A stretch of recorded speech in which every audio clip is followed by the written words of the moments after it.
Yesterday was a good build. See, if we could stay like that, be perfect. Stay like that. That was a good build. Everybody that came up here yesterday had something great to say. We're never going to agree. And it seemed like ignorance, like the sister, like when I say these other people say good things, you get mad. You're like, wait a minute. I ain't saying something good around Chuck. They ain't saying nothing. They're going against the American paradigm. Like, look, everybody came in this world by themselves unless they was a twin. You see what I'm saying? Unless they was a twin. So, you got to take everything with a grain of salt. There's a gem in every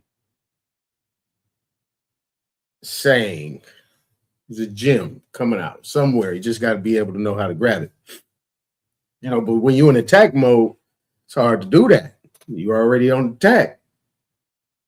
See what I'm saying? Hear everybody out. You look at it this way. Let's do a sports analogy. Play a team for the first time. You got to fill them out. Or you got somebody you got an assignment, right? On the basketball court, I'm usually one of the best defenders on the team, so I pretty much will be on one of the best players, right? Do I expect to hold that person to zero? No. Am I going to try? Yes. I'm going to make them work hard for every single shot.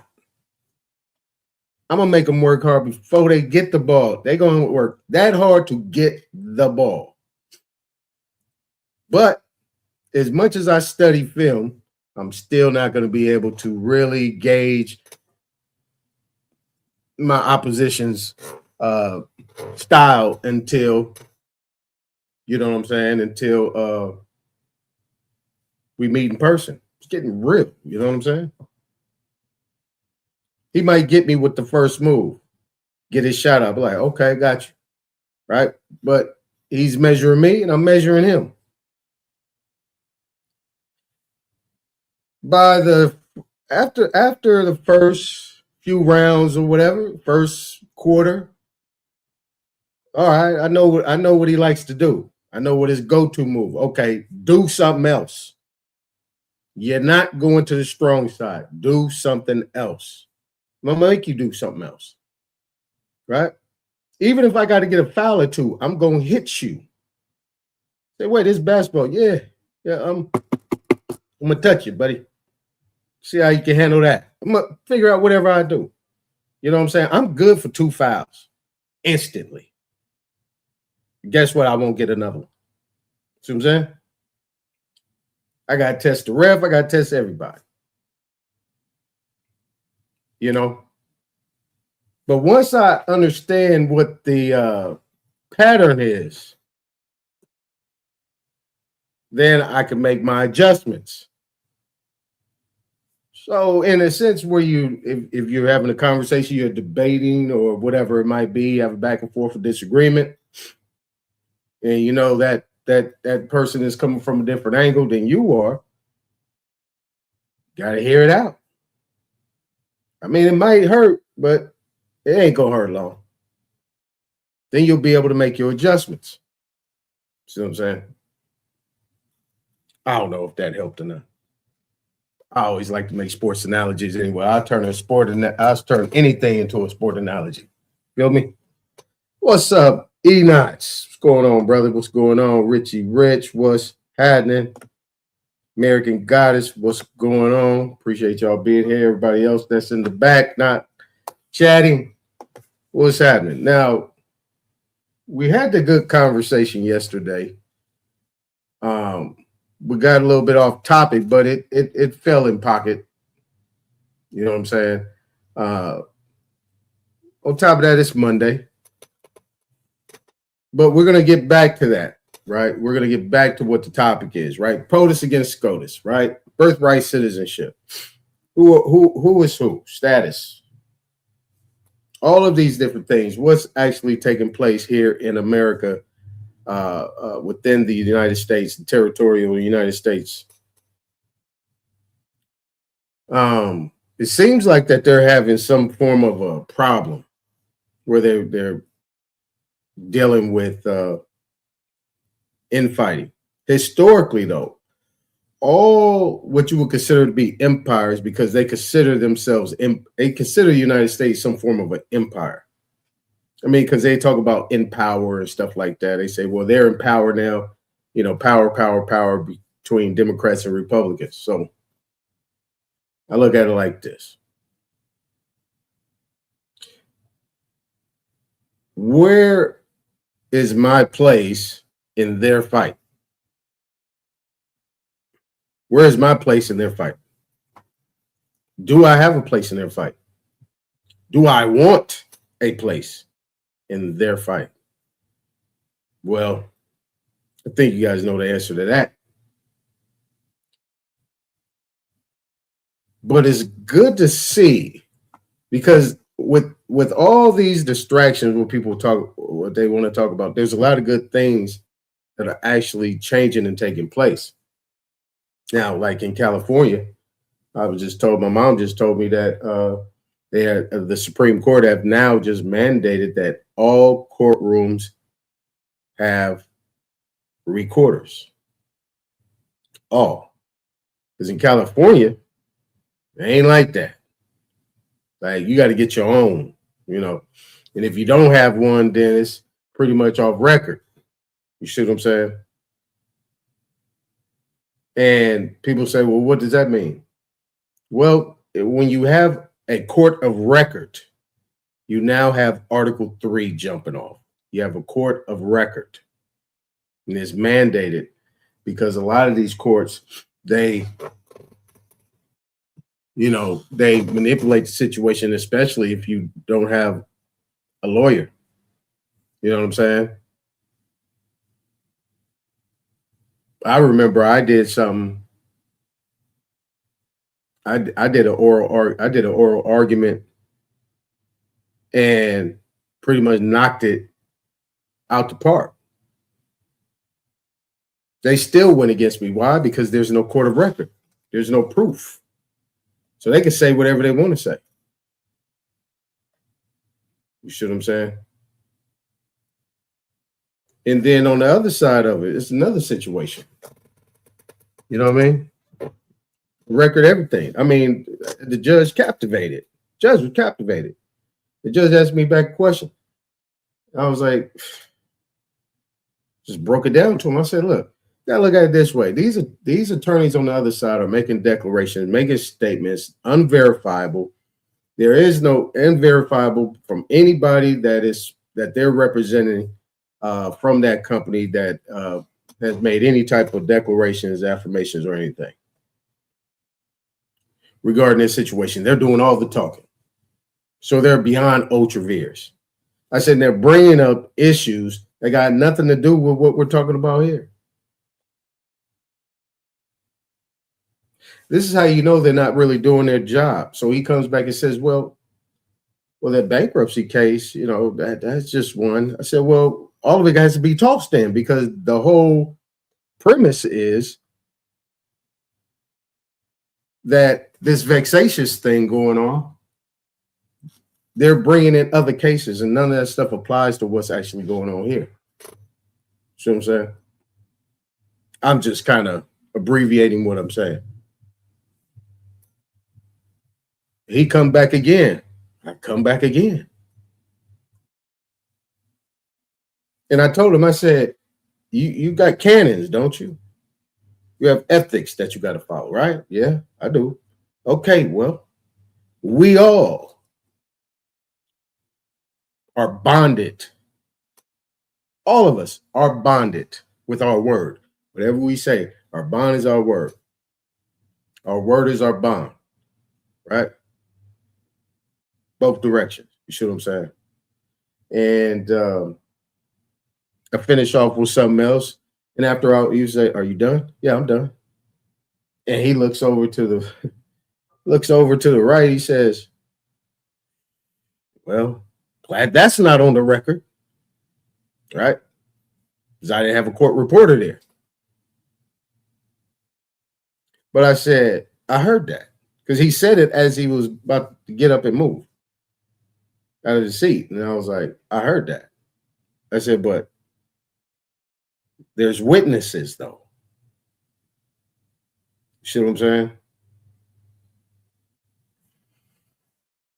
This is what I'm saying. Like, you guys don't understand how big of a deal this is. I mean, they actually overturned. I mentioned this somewhere else that they overturned. I mean, they actually ruled against. It was Proposition 6. That was to remove, except for a crime, and there should be no involuntary servitude and peonage, period, dot at the end of that. All the other stuff was going to go away except for crimes. See what I'm saying? But the governor and all the legislation voted against it. I was like, who would vote for that? How did that not win?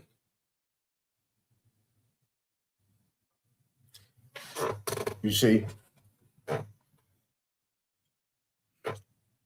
Now, I'm going to be showing this one guy, right? This one guy, I like his content, but he's actually talking about Hidalgo Treaty, about Mexicans coming back and claiming California and all these other places based on a breach of the Hidalgo Treaty. And he's trying to say, well, they got paid. So did the Indians supposedly got paid? What are we doing here? When you renege, you renege. That's just how it works. But the Secretary of State at that time is the one that messed up the articles. I think it was Article 9 he changed.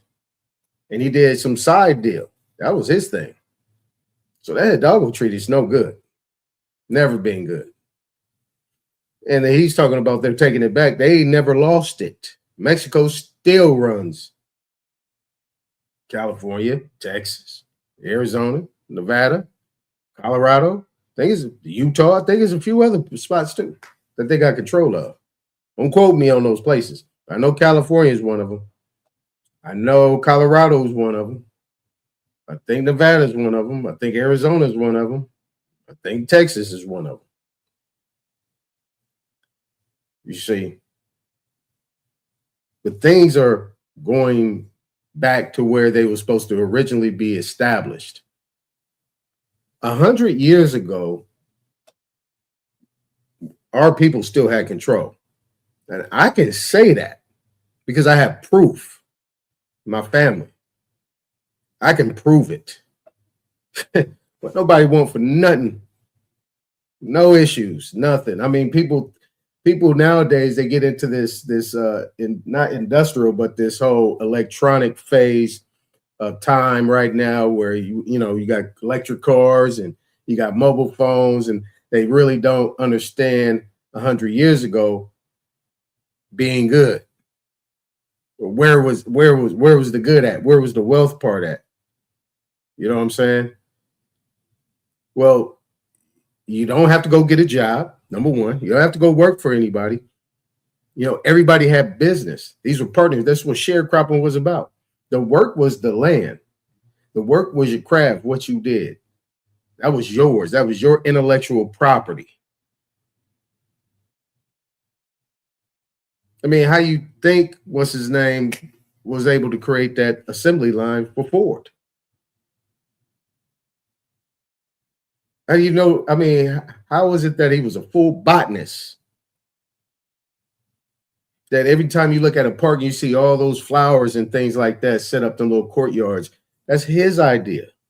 They got that from him. George Washington Carver. Make sure I say his name. They got that from him. This dude had contracts. He had contracts with the military. He made those parachutes. He's the one that made plastic out of soy. He is the one that created the first Model T, Model A, or whatever that was. I don't care what nobody said. He built that. And guess what the main ingredient he was using? Cannabis. The tree. Those were put into the linings of those vehicles. They weren't using steel like that. Once you manipulate that, and that's what he did. He made artillery. He made all type of things, mechanical things out of the earth. Trees, flowers, plants, whatever it might be. He took those, manipulated them, and made them into something that the military used. What do you think they was hanging niggas with? That noose? Cannabis tree. Hemp trees. The strongest. What do you think that parachute? That's why I need to get I like to get in touch with Eileen Bay. Because I cannot find that one he did. It's a book called 100 Things About Cannabis You Didn't Know. And that's where I got a lot of that information way back a long time ago. Because that's what they made the parachutes out of. Cannabis. The whole thing. The rope. The chute. Everything. Cannabis. You see? But I digress. We'll go back to that part, though, right? George Washington Carver. Well, we did everything. You got Eli Whitney. You got William Ellison and all that stuff. They had cotton gins. They had all these manufacturing things going on. They did. They had a lot of stuff going on. They always talk about the Fords, though. Carnegie's and all that stuff. They did nothing. When I say they did nothing, they did nothing. There was a brother or a sister right in front of them. Not behind them, in front. How these people that you would consider to be a Ford or Carnegie or Vanderbilt and all these people, did they really look like what they actually show them to be?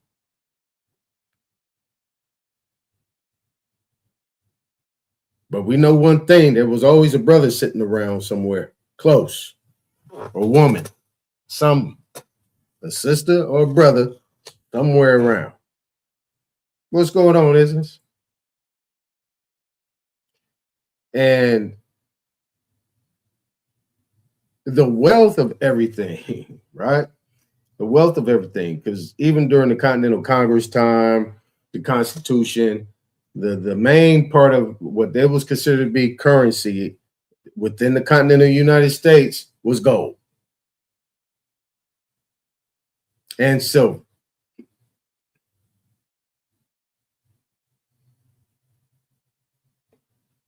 There was insurance policies back then. There were ships back then.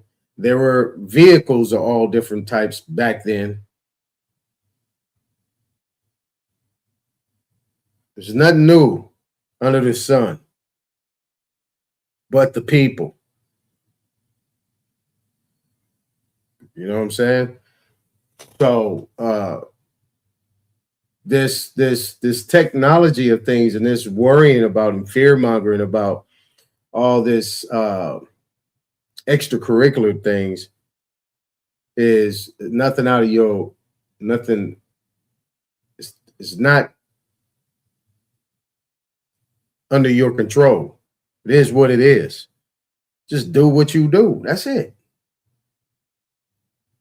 But what is wealth? What is it? I mean, I've shown plenty enough streams, and I'm showing you that you guys acting like this is one monolith or, you know, things need to happen, but people are making it happen. Things are happening. Things are happening. If you guys don't pay attention to it, then you're still going to be sitting around having this these so-called leaders leading you nowhere but to your bank account to give them money. Under the circumstances, you know what I'm saying? That's what you like. That's what you like. It's cool. I ain't mad at you. But work smarter, not harder. Work smarter, not harder. It doesn't mean you're lazy. It just means that you know how to structure yourself, make money, produce something. It's really just about production. This making money stuff just started happening not too long ago. Just making money. If I can produce something, that means I'm never going broke. I'm never going broke. I'm never going to be in need, because guess what? I can build it. I can grow it. That means I can eat it, and I'll be sheltered and clothed. All those things.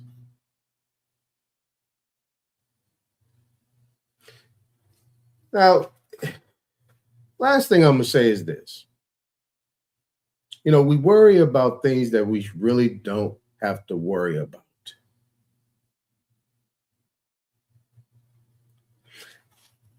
We get into the color game is a major issue. The color game is a major issue. And the reason why it's a major issue, because people act like it just started. Stuff been going on. There's been people coming in and out of this on this continent for thousands and thousands of years, maybe hundreds, maybe millions of years. Well, looking at the information now, millions of years. Nobody's thinking about anything. The only thing that it should always be about is don't trespass on me. And that's the function. Make sure that whatever goes on, voting or otherwise, mind your goddamn business. Mind your business. Make sure that whatever you're doing don't come across this way, and we'll be all right. We'll be quite all right. Because if I spend time worrying about who's next to me or who that is and who this is, I ain't gonna ever be doing what I'm supposed to be doing. I'm always worried about somebody else. So mind your business. Because regardless, I know I got confidence in myself and I'm gonna win. See what I'm saying? I'm gonna win. I could be amongst anybody and stand out, no problem. Sure.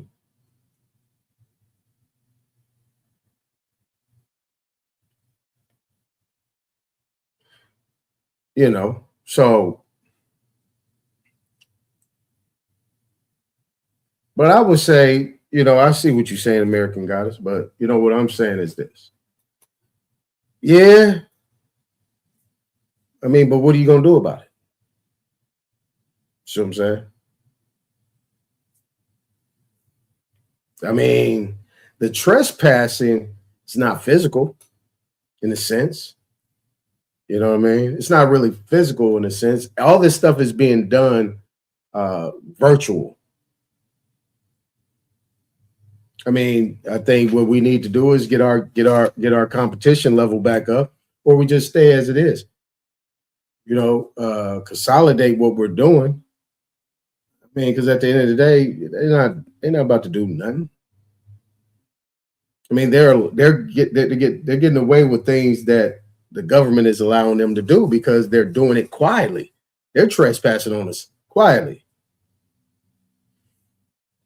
But you know, we can change that. We can change it. Definitely we can. But nevertheless. All right. So let's get going on these streams.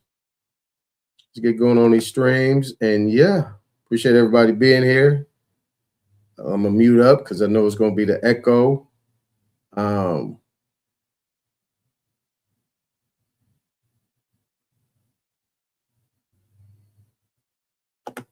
Let's go. I forgot to do my music. Boom.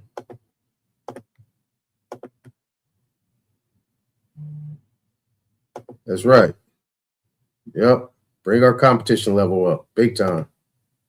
Big time. That's all we got to do. Compete. You know? And we gonna win. That's without doubt.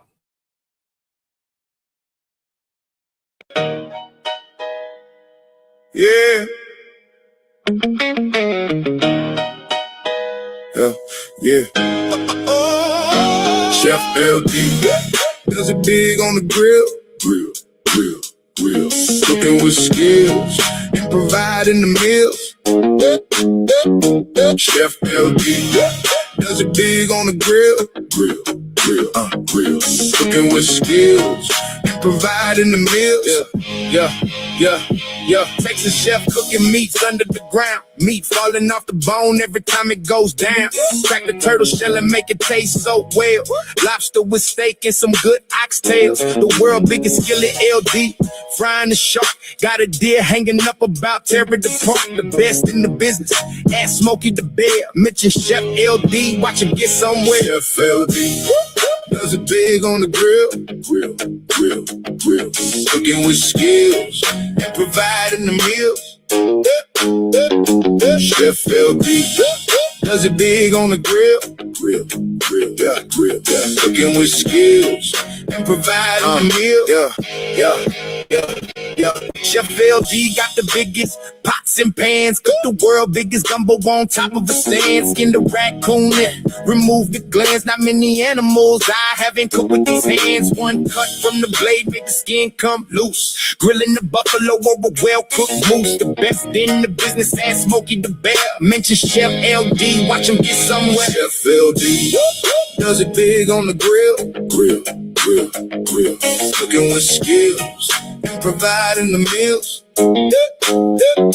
Chef LD does it big on the grill. Cooking with skills and providing the meals.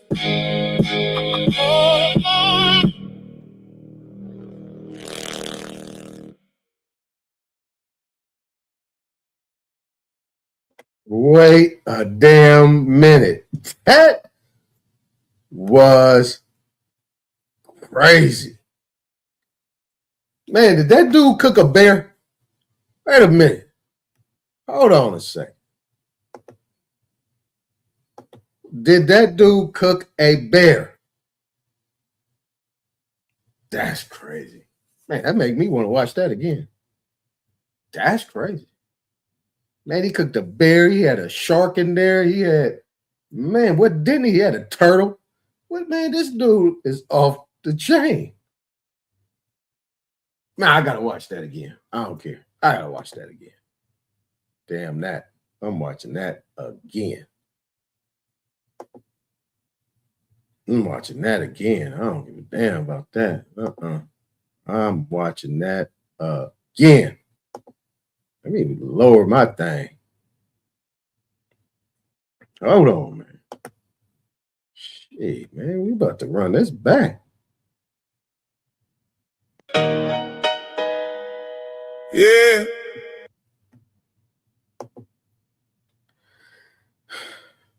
Man.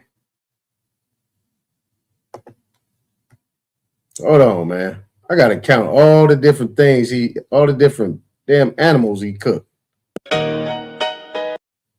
Okay, what was that? Yeah. What was that? Is that a deer? Yep, that's a deer. Yeah. That's a bad boy right there. Hold on, let's go to the next one. Chef LD. This nigga pulled out a big old pig. Hold on, back up.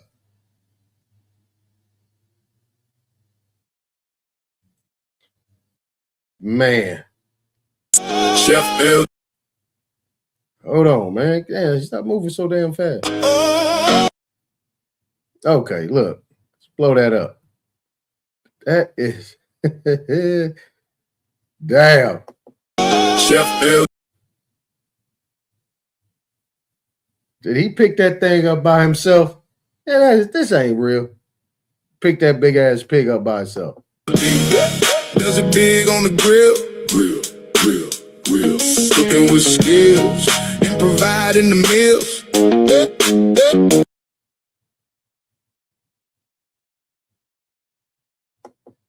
Chef LD does it big on the grill. Got a shark. Grill. Cooking with skills and providing the meals. Yeah. Texas chef cooking meats under the ground. Meat falling off. What the hell was that? Hold on, man. What's that? Texas chef cooking meats under the ground. What the hell is that? What the hell is that?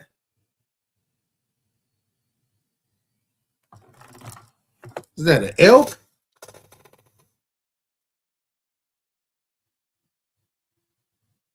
Man. Meat falling off the bone every time it goes down. Crack the turtle shell and make it taste so well. Lobster with steak and some good oxtails. The world biggest skillet LD. Frying the shark. Got a deer hanging up about tearing the. You got a turtle. The best in the business. Ask Smokey the Bear, mention Chef LD, watch him get somewhere. Chef LD does it big on the grill. Cooking with skills and providing the meals. Chef LD does it big on the grill. Cooking with skills and providing the meals. Yeah. Chef. What the? That was a bear. Man, come on, man. With skills and providing the meal. Yeah. Man, come on, man. Come on, man. And providing the meal. Yeah. Come on, man. Really? Yeah. Chef LD got the biggest pots and pans. Cook the world biggest gumbo on top of a stand. Skin the raccoon and remove the glands. Not many animals I haven't cooked with these hands. One cut from the blade, make the skin come loose. Grilling the buffalo over well-cooked moose. The best in the business, ask Smokey the Bear. Mention Chef LD, watch him get somewhere. Chef LD.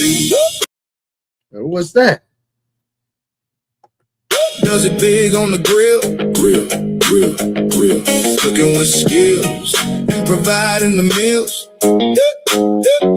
Chef LD does it big on the grill. Cooking. Really? He got the big old pot. Come on, man. He playing with me now. Playing with me. All that. He cooked that whole thing. With skills. Really? Providing the meals. Really? Get the hell out of here. Hey, did all that. Oh, man. Come on, man. Hell no. He ain't did all that. American Goddess. He ain't did. He cooked gumbo. Man, that shit can feed the whole damn town and shit. Get out of here with that, man. It's tight, though. That's tight. If he cook like that, hey, more power to him. You feel me? More power to him. All right, let's get back to the Tego show.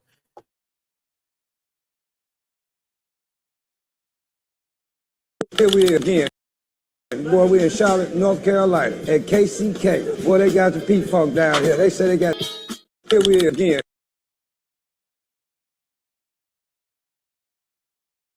This is amazing. I'm gonna pull this collard green plant up so you guys can actually see how massive it is and show y'all what real food looks like.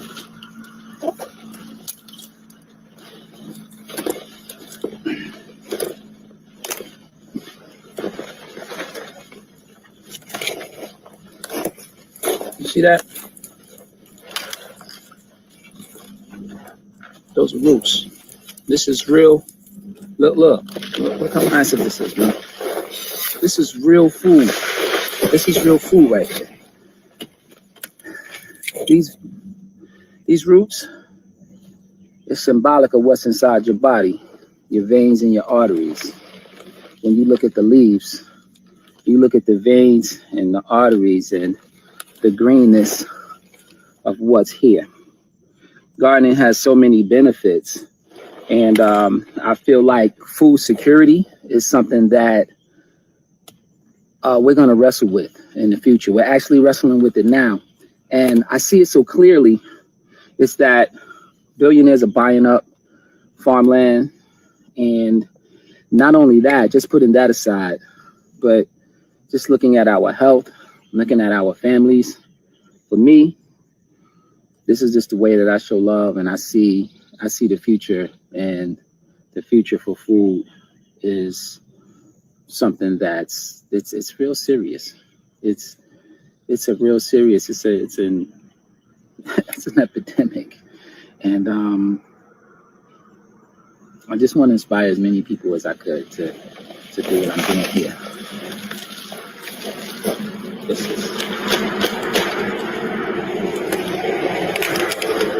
This is amazing.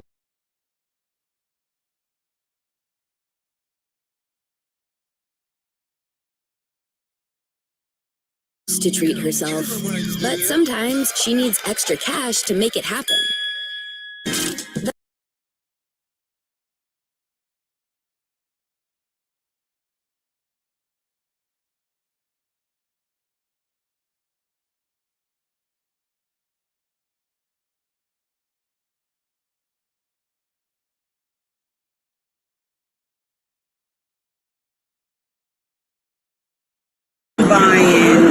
What you getting today?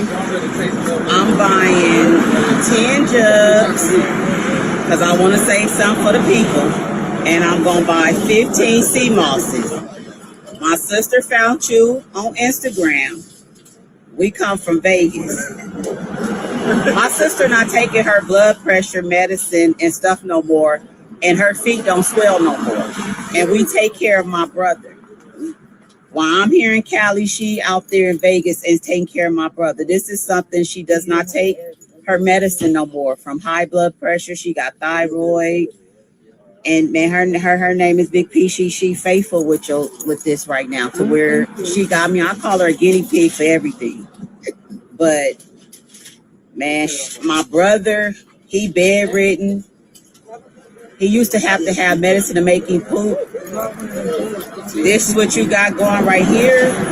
He don't need that. Now he's shitting too much. And I went to the doctor, got my blood work done. It's better than what it was. It still ain't where it needs to be, but she told me to keep doing what I've been doing, and I started taking this like my sister told me. So I'm just gonna be a believer because it's working for my sister. Her feet not swollen. Her feet swell up to where her shoes are too big now and stuff. She even bought your blood detox. She ain't even used that yet. Okay. But we bought that blood. That right here is Slauson. See the ICEF right there? That's Slauson. ICEF is what you would call what is it called? It's some inner city educational foundation, right? ICEF. They started this out there in Southern California. They also have these Animo, ANIMO, Animo schools too as well, these charters. But that is Slauson. You blow it up right there, you can see that. That's Slauson Ave. I know that look. I know that anywhere. Indeed.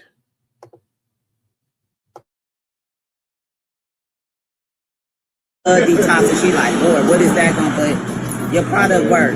And I just, man, hope you stay protected, and man, God breathe the blood over you and keep favor, because you are helping so many people. So many people, and like I say, I come from Vegas for it. Okay. Thank you. Thank you. What's you getting today? I'm buying.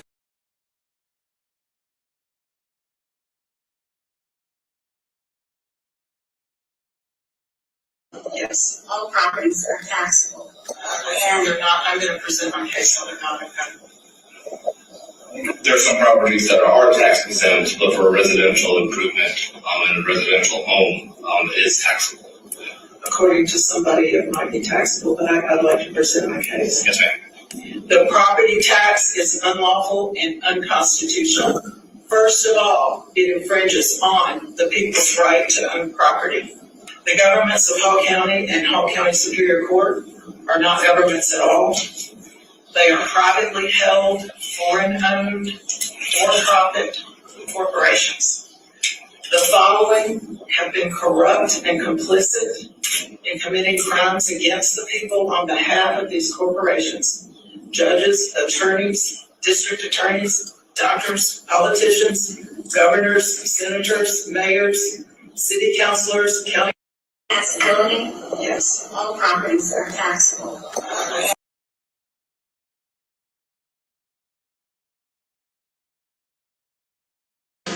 Black people in America, whether enslaved or free, cannot be U.S. citizens. I want you to hear what I just said. I just said it. Black folks in America, whether you were enslaved or freed, cannot be U.S. citizens. Oh, this is one of None of Your Business's doozies. Hold on. All right, wait a minute.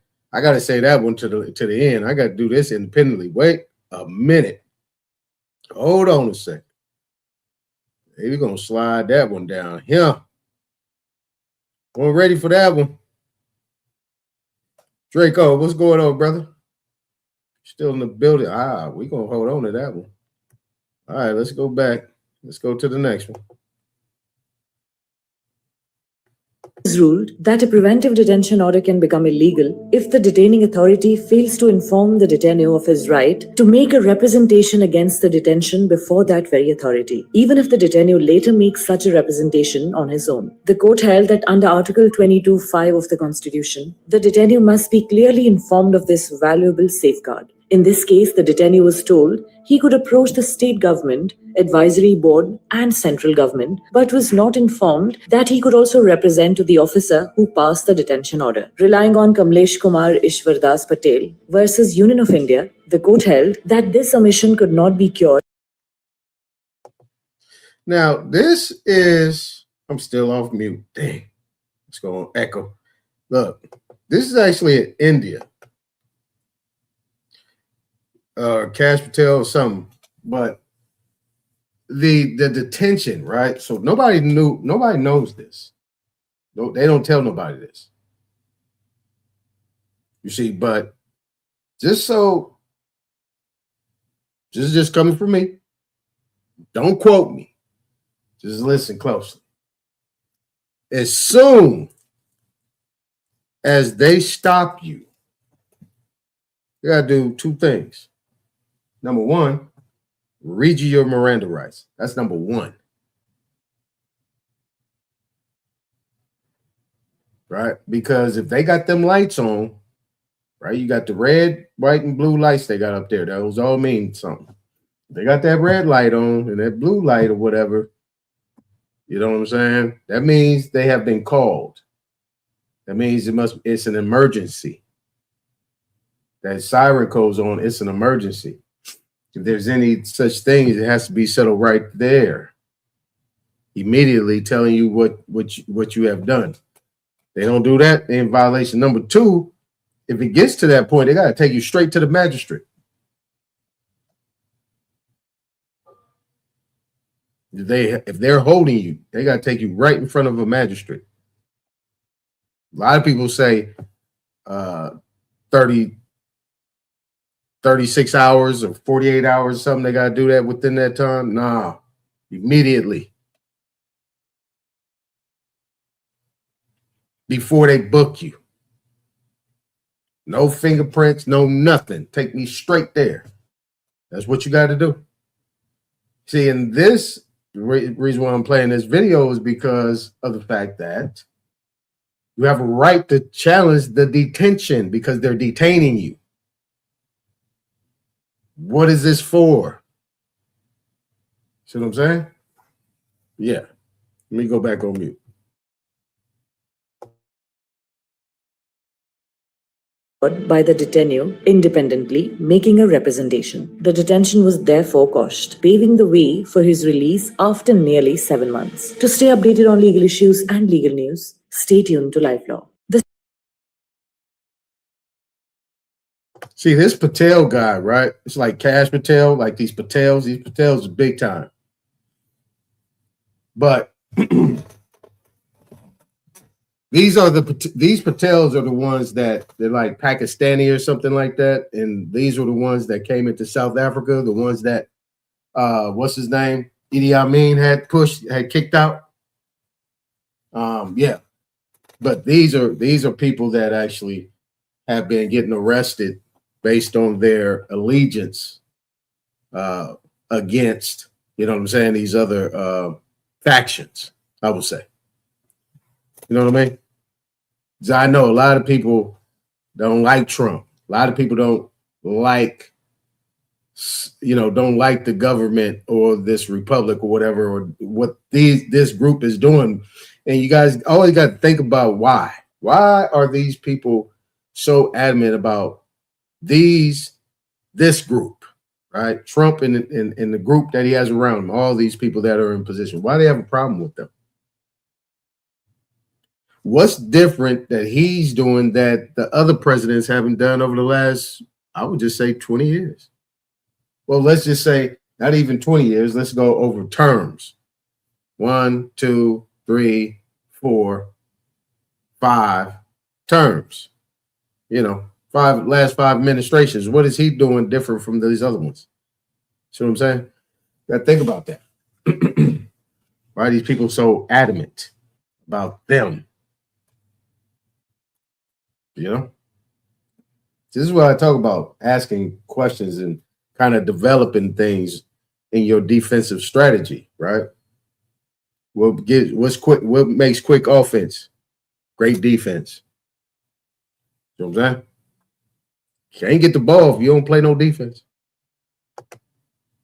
Let's get back to it.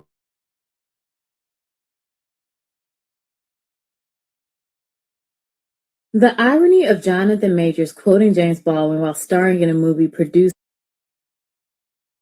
by Ben Shapiro is the complexities that we need to have a conversation about. Let's get into it. Say what you want about this man. Ben Shapiro is one of the most influential conservative media entrepreneurs of his generation. Like, that's just a fact. He is also tied to the Heritage Foundation, who we know to be the architects of Project 2025. But every movement needs founders, right?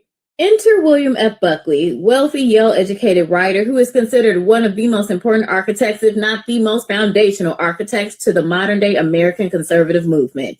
He is to modern-day conservatism what MLK is to civil rights. I'm not saying that at all to be funny. He founded the National Review, which went on to be one of the most respected conservative magazines ever, like literally set the groundwork for conservative talking points to have a platform. And if you do nothing else, please read his 1957 article, Why the South Must Prevail, where he justifies legal segregation, also justifies that white people can discriminate against Black people based on our Negro backwardness, as well as the fact that, white people can have jurisdiction or lead in government even when they are the minority in the population structure. Like, these are some of his ideals. And he also had television, leveraging his TV show Firing Line as another outlet to push conservative ideals to mainstream America. And that's what makes February 18th, 1965 that much more important, because it was on that day that America's conservative golden boy got dog walked by James Baldwin in what is now come to be known as the Baldwin-Buckley debates, which is widely considered one of the most important race relations debates in American history. Entitled, Has the American Dream Been Achieved at the Expense of the American Negro?, Baldwin argued that Black disadvantage and white advantage are intertwined, and that the American dream is based on racial exploitation, as well as America feigning innocence or ignoring it altogether so that they don't have to have accountability. He was addressing the power structure of this country. Buckley argued, yeah, racism was bad, but how the American institutions aren't fundamentally the cause of Black disenfranchisement. And basically seeing how there were African Americans who have done well within this system, we need to not necessarily look at the power structure, but now look at the individual. Haven't we heard that before? Baldwin wins this debate 544 to 164, a complete landslide. But we can't allow Baldwin or any other of our freedom fighters to become an aesthetic. Because it's not okay to reduce Black intellectual history to beautiful quotes that are divorced of the political arguments that gave the words meaning to begin with. The irony of Jonathan Majors quoting James Baldwin. That was well said. Well said. And that's interesting. She put that guide to that. I looked over that one. That's interesting. That's interesting how she pretty much put that together. Because now me listening to that Baldwin debate, them two debate, and listening to the whole thing, because people like to focus on the Indian was you. It's more to that. And we're going to go over that debate this week. See what I'm saying? Because a lot of people think they are debating or they know how to debate and they can't. You see what I'm saying? Because you got to be able to snap it off. You got to be quick. You got to be able to bring some life to it. You can't be stale. You know what I'm saying? And a lot of people think that they actually can debate and they really can't. I'm waiting for somebody that want to challenge me. I'm not challenging anybody. No more. People didn't turn it down. I'm waiting for somebody to have the guts to debate me. And you can pick the topic. All right? All right, let's get to the next one. Hold on. Let me mute up.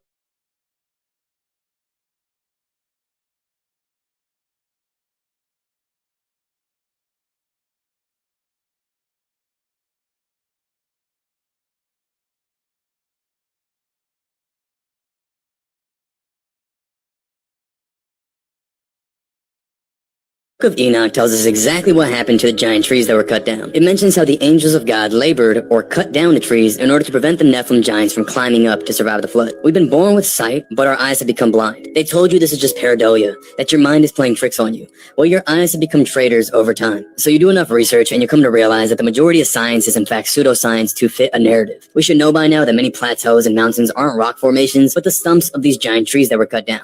And if you look closely at a lot of them, you'll see tree rings. Put the tree ring under a microscope and you will see geometric patterns of a hexagon. Take plant stems and you'll also see that each individual fiber is hexagonal in shape. This is what allows the trees to grow upwards into big, beautiful trees that reach the sky. Now, what's funny is scientists, or the dark Kabbalah priests, tell us that this was made from lava. Since when does lava or magma cool down and make geometric shapes? Let's take a look at Devil's Tower. Again, they tell us that this was formed by igneous lava. Here we see climbers on individual hexagonal towers. The stems of Devil's Tower bend to the base of the ground just like a tree. We see examples of these cut down trees all throughout the world, and Enoch says that there were 200 of them. Now, there's always connections within the Bible that point to the book of Enoch so we can get more details. Just like in Genesis, it tells us that there were giants in the earth in those days. There's other verses that tell us all about these trees. Daniel chapter 4, verse 10, pay attention. I saw a large tree in the middle of the earth. The tree grew very tall and strong, reaching high into the heavens for all the world to see. I saw a messenger, a holy one, coming down from heaven, and he shouted, "Cut down the tree and lop off its branches, but leave the stump and the roots in the ground, so that everyone may know that the Most High rules over the kingdoms of the world." So even the Bible tells us not only who cut these tree stumps down, but why they were left there, to show the power and destruction of God and his angels. Now, mud fossils. Are these really petrified giants? Well, in Enoch 16:1 it says, "As to the death of the giants, wherever their spirits depart from their bodies, let their flesh, which is perishable, be without judgment." So judgment of the flesh is to rot and go away, to decompose. But without judgment is to not decompose. So we have to think about, how could these giants be petrified? Well, what plays a major role in petrification? Water. And what happened after the trees were cut down? The Great Flood, a legend across every culture in the world. There's a reason that Enoch, along with many other books, have been removed from the modern Bible. These books painted a far too accurate description of not only our realm and where we live, but the history behind it. You can keep believing that this is all just coincidence, keep believing that you're on a spinning water marble heading nowhere, and evolution is real, that you're a cosmic accident, or you can do a little bit of research, find the truth, and find out that there is a creator who made this amazing realm, and that you were created for a purpose. Now, let me say something about that. The interesting thing about that video is it brought something back to my brain. Like, that's what the scripture did say. You can actually find one of these stumps, right? Water comes out of it. It just flows right out of it.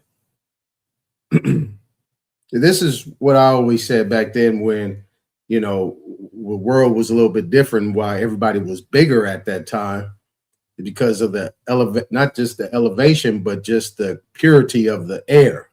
The purity of the air is like when you go up into high elevations, mountains and stuff like that.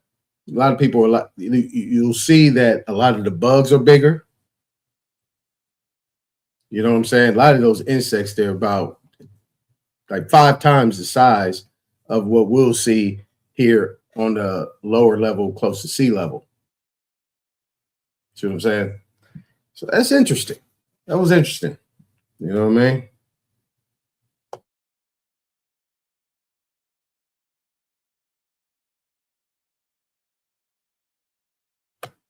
Now, this is what I'm talking about. When in my opening, I talked about, you know, being a, making money and all that type of stuff, but the creation of the mind, the ingenuity, the intellect hasn't went anywhere.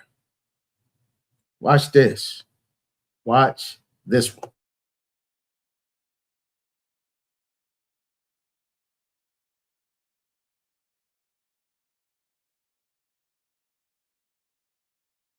All right, little brother, we doing final exam on the abdominal paracentesis. This is the oral portion. Give me your 10 pieces of equipment needed for the procedure. Sterile pack, gloves, cotton container, 10 milliliter syringe times 2, green needle, orange needle, up to 10 milliliter, 1% lidocaine solution. What is lidocaine? Anesthetic. Okay. And then antiseptic solution, veneno abdominal catheter pack, which contains catheter sleeve, function needle, and adapter clamp, catheter bag stand, and scalpel. Okay, good. Give me your 7 contraindications. What's a contraindication, by the way? Something that you can't have to have this procedure. Okay, go ahead. Acute abdomen, severe thrombocytopenia, which is low platelet count, or coagulopathy, which is where blood can coagulate, pregnancy, distended urinary bladder, distended bowel, intra-abdominal adhesions, and abdominal wall cellulitis. And what is cellulitis? Skin infection. Okay, good. Lastly, give me your 5 complications for an abdominal paracentesis. Perforation of intra-abdominal viscous. That means you can get a hole punched in your what? Liver, spleen, bowel, or bladder. Okay, good. Continue. Bleeding, infection, parentheses, peritonitis. Okay. Failure to obtain acidic fluid sample and persistent leak of acidic fluid. There you go. Good job. A+ for the day.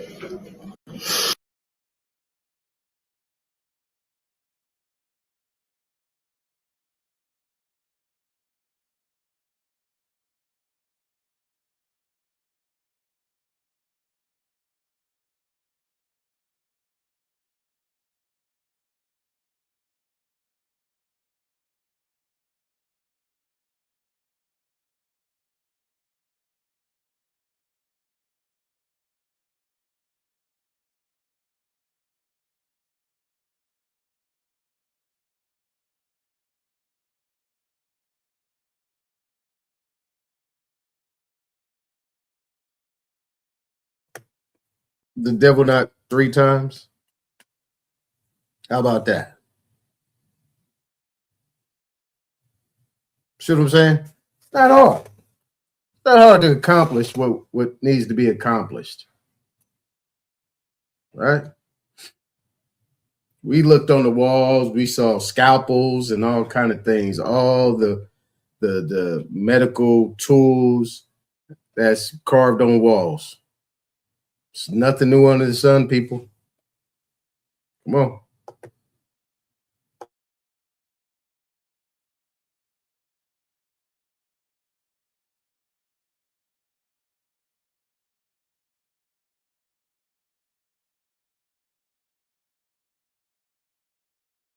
Everybody hates. We hate him. His mama hate him. His family hate him. The white police hate him. The regular white men and white women hate him. This is a man who is hated by everyone. The only solace that God made for him was us.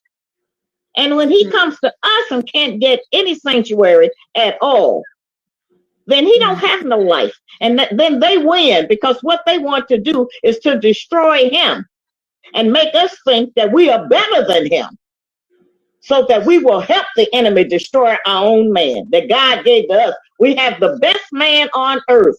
Everybody want him. He looked better than everybody. He's stronger than everybody. He is the best, the wisest, and the most beautiful. Now, of course, many of our men have been tricked by the enemy too. But since we are the mothers, we are the first face they see. We are the first person they talk to. We the first person to feed them. We do all of that and raise them up. And so if there's a silly man out here, he didn't grow up and be silly. He was silly as a little boy because his mother mismanaged him and didn't reparent him using the truth. We have a man who everybody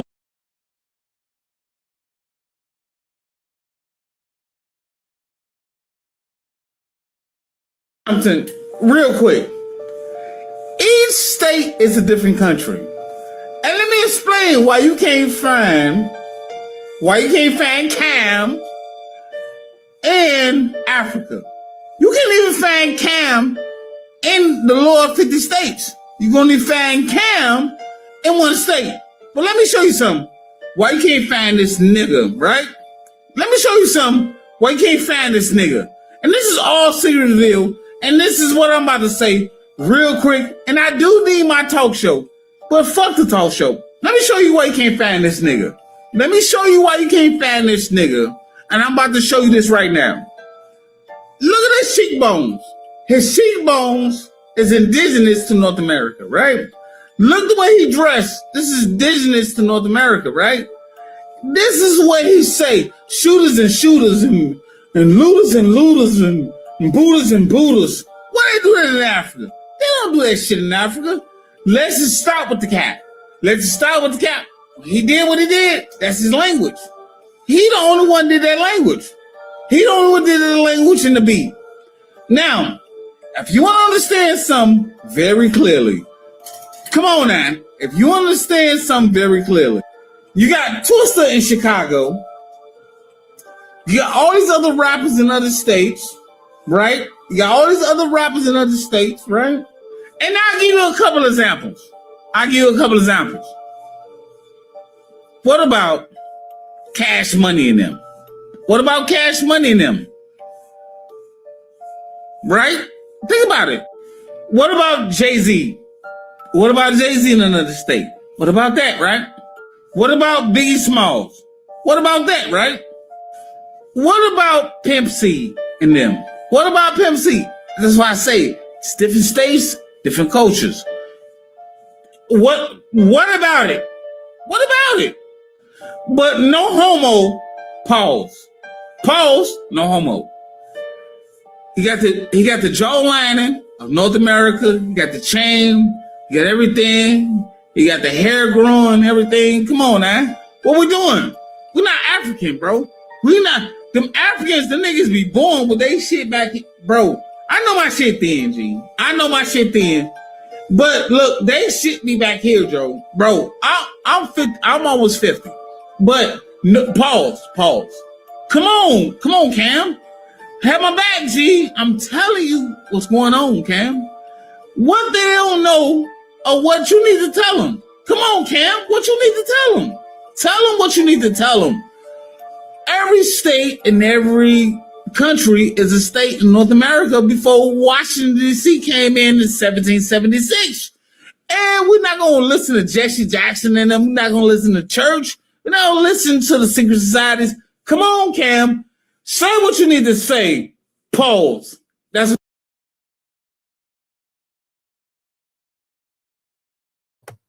Look. Look at it from this perspective, right? You look at it from this perspective. Now, the hip hop. I was listening to Big Aboriginal Powers, some of his show he did. I don't know if he did it yesterday or whatever, but he was having a conversation. A bunch of people was up there talking. And, you know, the one brother, Superman, was up there and he was like, hey, that hip hop, we ain't got nothing to do with that because y'all didn't want us and so on and so forth. I was like, okay, I'm listening. And I'm like, wait a minute. And, you know, I just want to put my little 2 cents on it. I mean, this came up. So I said, okay, this would be a good one so I can comment on that one real quick. You know, because what he said is right.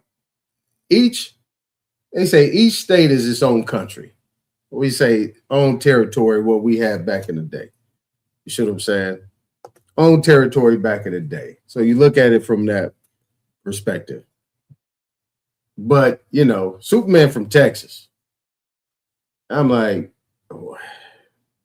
I said, is he trolling or is he just trying to spark? Is he trolling, trying to spark just a big debate?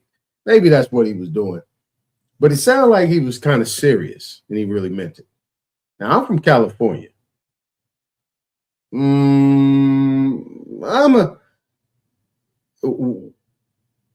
Texas fuck with Cali heavy. I mean, Scarface did plenty of things with Tupac. Right? I played my man, the Butcher. I mean, that's hip hop all day long, how he flow. I mean, Willie D, Bushwick, the whole Scarface crew, Pimp C, fuck with the Bay heavy. I'm trying to figure it out.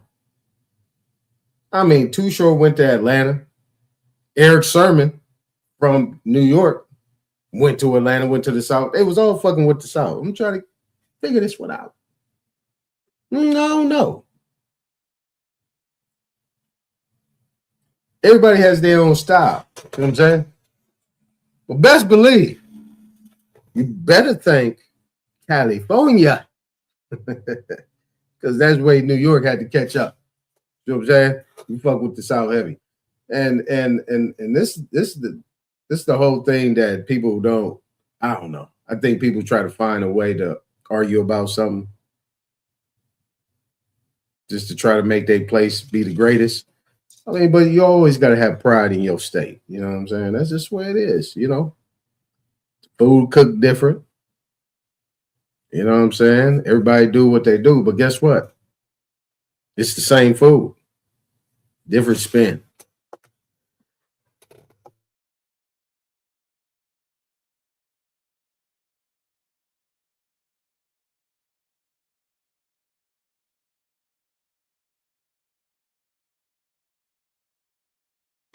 They have the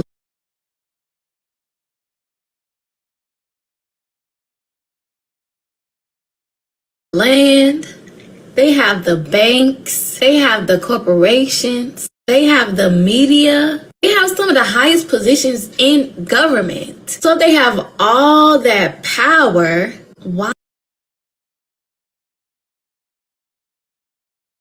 are they still obsessed with us? Let's talk about it. Because according to them, they're winning, right? They have the wealth. They have the influence. They have the institutions. They have the connections. So explain this to me. If you're so secure in your position, why are you constantly worried about what Black people are doing? Why are you angry when we tell our own history? Why are you upset when we support our own businesses? Why are you angry when we celebrate our culture? I don't think the anger comes from what we have. I think the anger comes from what they lost. Because there was a time when they controlled the story. There was a time when whatever they said, people would just accept it. No questions asked. There was a time when they told us who we were, and too many of us believed them. But that's not where we are anymore. Now people are asking questions. Now people are researching. Now people are challenging narratives that used to be untouched. And that's what makes some people uncomfortable. Because power isn't just about money. Power isn't just about positions. Power is also about controlling what people believe. Once people stop automatically believing everything that they're told, that kind of control slips away. That's why attacks get louder. That's why outrage gets stronger. Because when people start thinking for themselves, old systems don't feel invincible like they once did. That's the part that really hurts. Not that we have power, but that they don't have the same level of control that they used to. They have the land.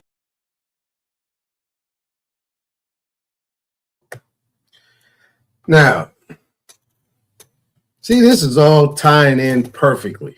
This is tying in perfectly, right?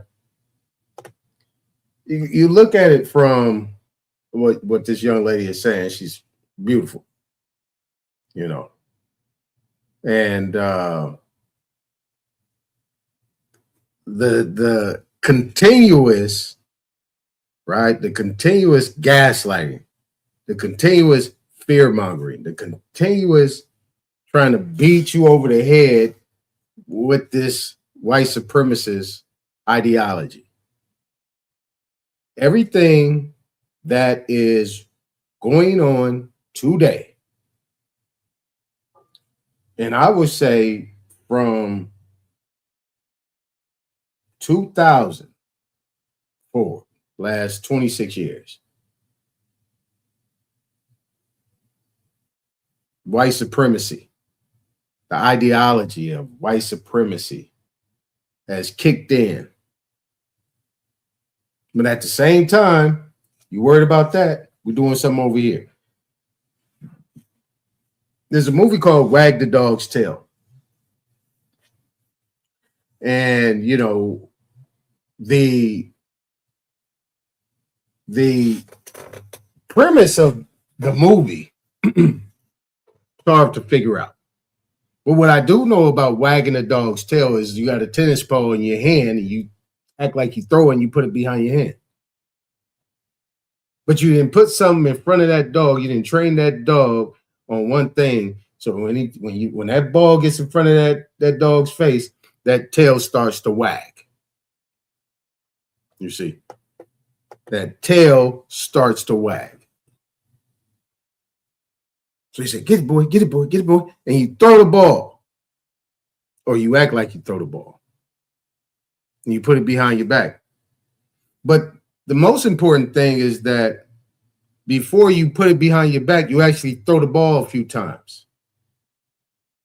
You throw the ball a few times, and the dog gets it, bring it back, boy, bring it back, boy. So now that dog is conditioned. Now you throw the ball, and you say, go get it. Where's it at? You put it behind your back. Eventually, that dog is going to say, it's behind your back. You ain't thrown nothing. See?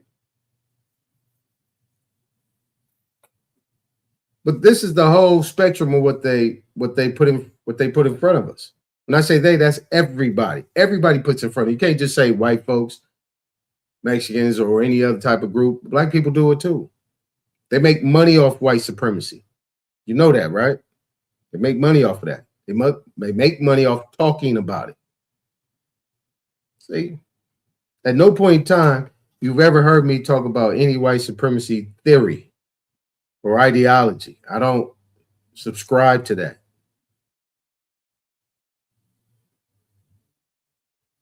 But while all this stuff is going on, you know, we still rise. We still climbing. We still here. See what I'm saying? But you ever, and that's where you get to people like that sister right there. You ever ask those questions? Like they supposed to have control of everything, but they still at us. Why? It's what I've always been saying. They're at war against us. Their main priority is making sure that we stay distracted. We don't focus on what we need to focus on because they know once it's done, and as I showed yesterday about what Hoover was talking about, that's why the rules are what they are. 3 or more together, pull them over, stop it, interrupt it, get in the middle of it, because that's going to build. 3 get there, it gets bigger and bigger and bigger and bigger. Now you got good vibrations, good energy, good circulation, all the things that are going, you know, that will attribute to success, building. You know what I mean? So they have everything. Supposedly. Everything. They have everything. But they still worried about little old me. See what I'm saying? Why? Why is that? Who knows?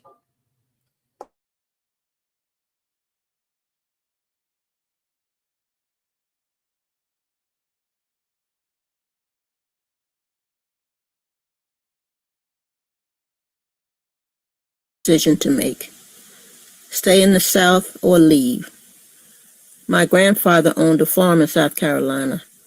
He wasn't a sharecropper, he owned his land. But my father, his eldest son, didn't want the farm. My father left and went up north in 1930. My father signed his name to a paper giving up the land and saying he would get a share of the money from selling the farm. Grandpa had 2 other sons and 2 daughters. But then the second son left the farm to go up north, signing his name to a paper for his share. Then the third son left. Whoops, my bad. I don't know why you're not getting the I always see the notification. I'm gonna put the link in the back so you can give me your phone number. And I'll just send it to your phone. All right, done your business. I'll send it to your phone. But yeah, yeah, I've been forgetting.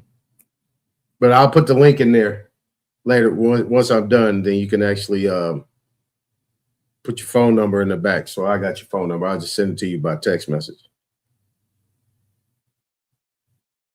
All right. All right.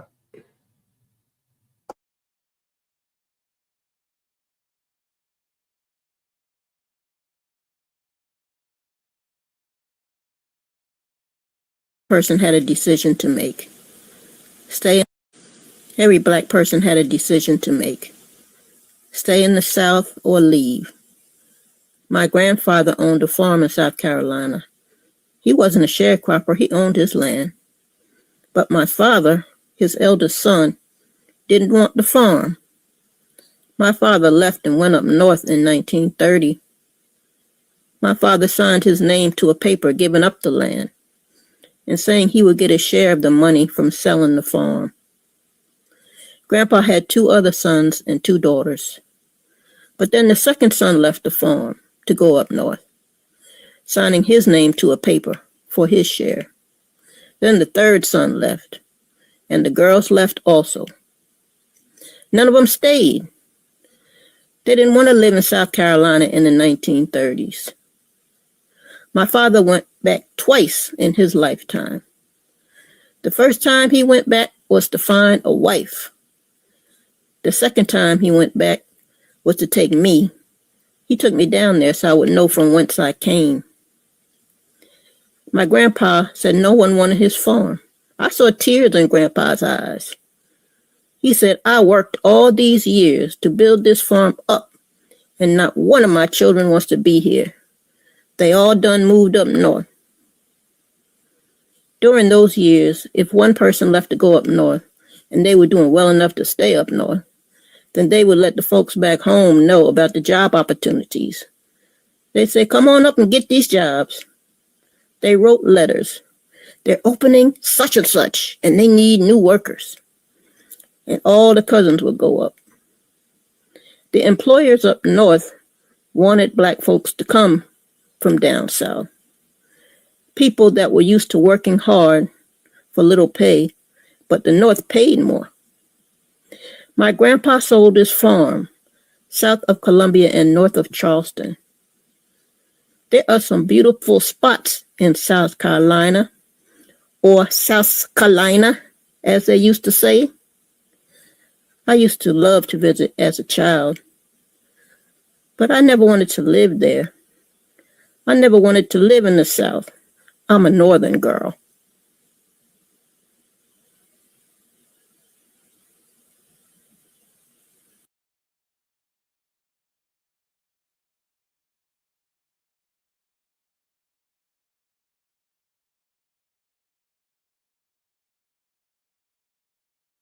For democratic processes in a federalist constitution. I'm only compatible for democratic processes in a federalist constitutional republic.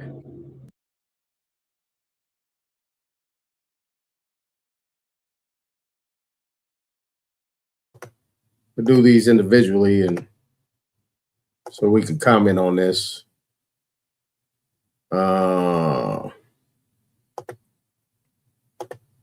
Yeah. Let's do it like this.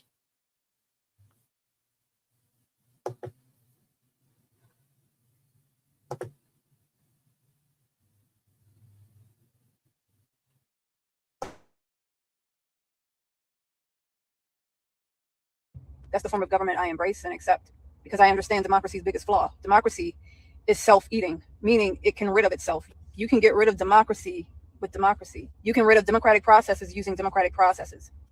Democracy is a form of government where the citizens elect representatives and those representatives go on to form an oligarchy that rules with absolute power. So it should occur to you that you would only embrace democracy if you could temper democracy's flaws somehow. You would need an electoral college. Why? Because democracy is guaranteed and promised to devolve proportionate to your census size. If you're an American and you're asking for democracy, you might not have thought about all of these things because you've been indoctrinated institutionally, culturally, environmentally to advocate for democracy and not democratic processes. Listen to me loud and clear. It is a huge mistake to ask for a flawed government like democracy as you simultaneously ask to be buried beneath more socialism and communism. You simultaneously ask to become borderless, and someone has taught you to defend why First and Second Amendment rights are so dangerous. It should all be catching up to you now. That democracy is so flawed that you need more First and Second Amendment rights. You need an electoral college. You need to definitely maintain borders, or else you will devolve proportionate to a meteoric event. Now ask yourself if you're a person who's walking around today calling yourself a Democrat because you think it'll help somebody or make up for America's past crimes of slavery. You're going to give away your inheritance of a federalist constitutional republic because somebody probably told you that democracy would get rid of your Donald Trump problem. Democracy is going to give you more problems because it's already showing you your power as a voter begins and ends in a voting booth every 2 to 4 years. Why are you choosing to make democracy some god? Maybe it's because you don't understand democracy at its crux. You don't understand democracy as a form of government. You think democracy is just about having your voice heard. And that is absurd. But don't get me wrong, for those of you who feel like you're compatible for a democracy, I think you should have it in your own republic for the century. The rest of us have every right to make sure you get it. We have every right to conserve the federalist constitutional republic that we are. And we don't have to beat each other up about how we're bad people for not wanting this form of government or that. What if freshwater fish and saltwater fish just can't live in the same aquarium? If you want to live in a federalist constitutional republic with democratic processes, you're not checking for the same form of government as people who are walking around asking for a borderless democracy. So don't come up in my comments asking about democracy and if I'm a democracy hater. I'm compatible for democratic processes. I want more First and Second Amendment that my ancestors slaved for, fought for, and died for. I want more First and Second Amendment. I want more. I want more electoral college. I want more. I want more borders. That's what I'm compatible for. And I think there are millions of Americans who feel like me, but they just couldn't put it into words. So here you go. I'm only compatible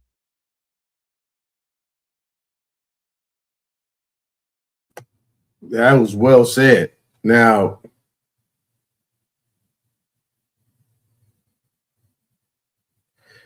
right, Enoch. Yeah, exactly.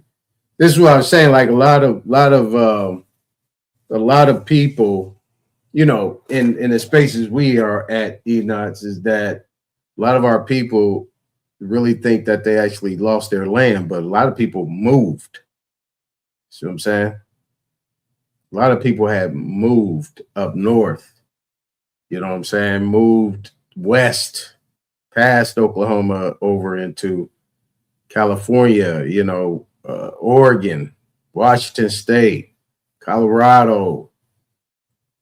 You know, a lot of people moved to Florida, you know, moved out of their spots, out of the central area of what we consider to be North America.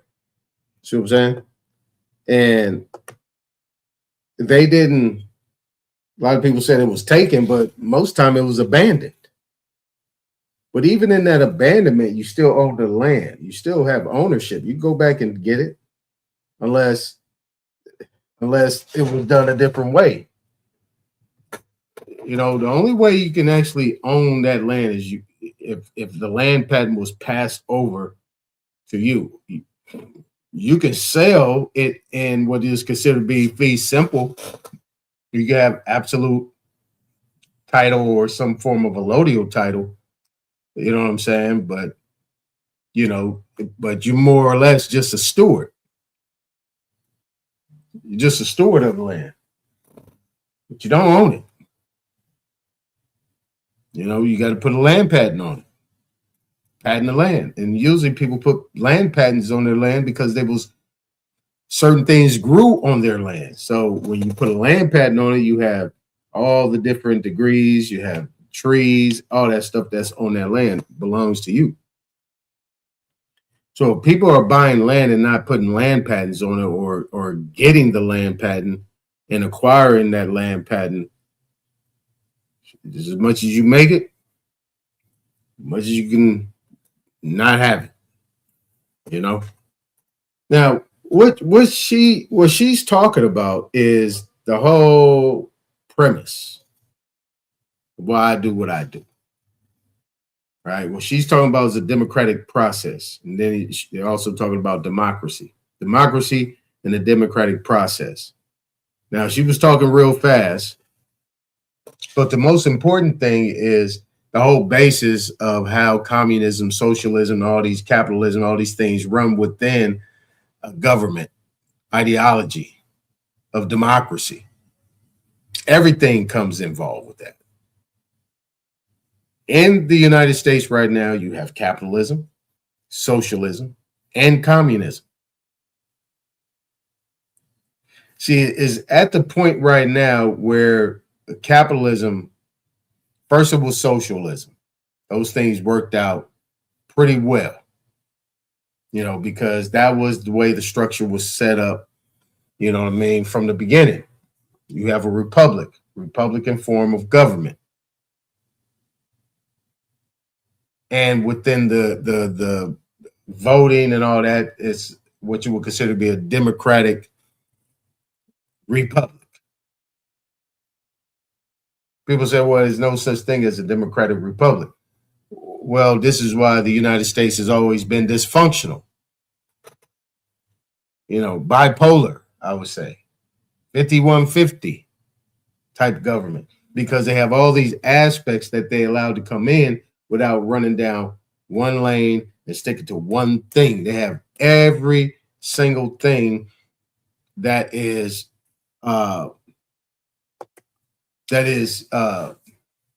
interfering with the whole process. What is the whole process supposed to deal with?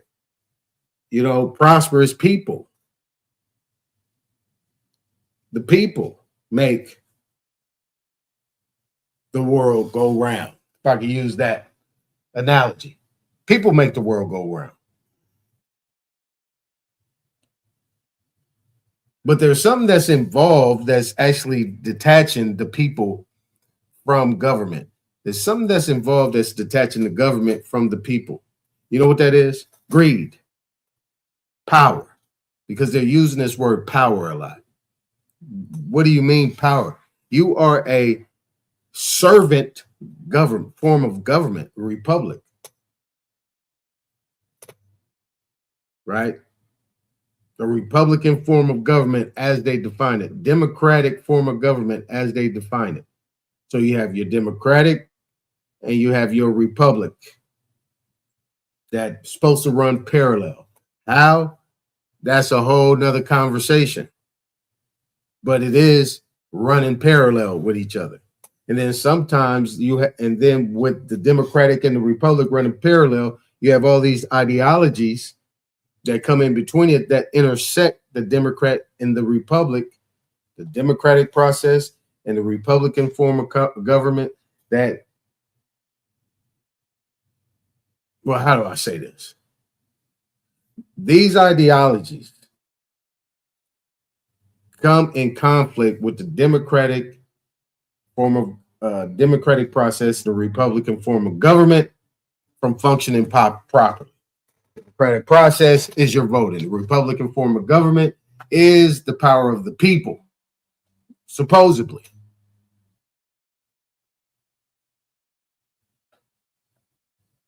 But for some reason, people want to conflate it into this whole other aspect of being. This whole other aspect of being is what somebody's ideals are saying. What is the ideal? The ideal is that I can actually be in control of people. So I could be in control of people, and at the same time be one of a servant. It's the whole history of things. That's why we go back into time and then we compare it to now. Really nothing has changed but the actors. Everything that is being done today is actually being done today as the same it was prior. What these people have done is they flipped it upside down. We can use another term called reverse engineering. And in that reverse engineering, it looks like something is on its face to be that, but it's actually not. I show it all the time in the videos. They're actually presenting something that's not really taking place in the background. So they always talk about the American people. They always say the American people want this, the American people want that. How do you know the American people want that?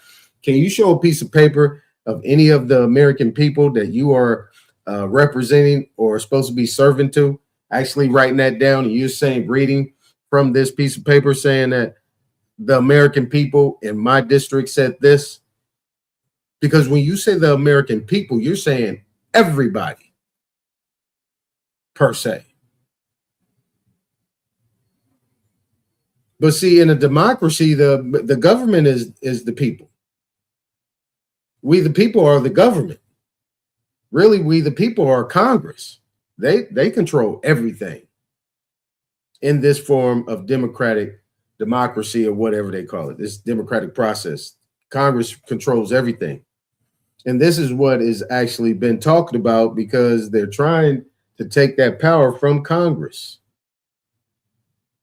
What is Congress supposed to do? Then we go to Article 2. What is the executive supposed to do? Then what is Article 3? What is the judiciary supposed to do?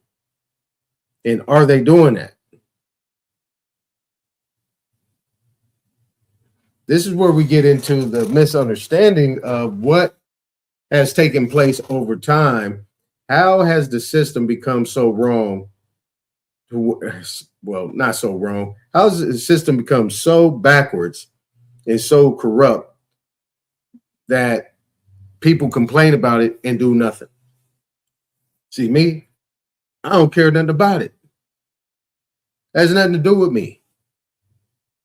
But what I can do is, for those that care about it, we're going to explain it. We're going to break it down here. What would you rather be? Subject to or not subject to? Would you rather subscribe or prescribe? Would you rather be a renter or owner? Would you rather be a tenant or landlord? Depends. Would you rather be a creditor or a debtor? Would you rather be an investor? I don't know. I don't know. I'm just asking. I don't know what y'all think, but I would just be asking. What's up, J-Dub? You know what I'm saying? That's just where the confusion's at here. Because it seems like people like to hear themselves talk, but no solution. That's why I say ROI. ROI. It's an acronym. Now, let me get into this one that this is the one I said I was going to move over. Where did it go? Yeah, this one right here. This is the one I got from None of Your Business. And what she said, I don't know if he's telling the truth, but it makes sense to her. And I played a little bit of it. I don't know if she's still in the chat, but I played a little bit of it. And I was like, wait a minute, we got to hold off on this. We got to play this at the end of the StreamYard. Not the StreamYard, but the stream segment.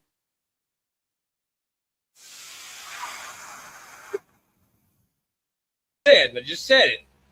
Black folks in America, whether you were enslaved or freed, cannot be U.S. citizens. Hear me out. Hold on. Let me mute up so it ain't echoing. Black people in America, whether enslaved or free, cannot be U.S. citizens. I want you to hear what I just said, and I just said it. Black folks in America, whether you were enslaved or freed, cannot be U.S. citizens. Hear me out. Don't call me a racist just yet.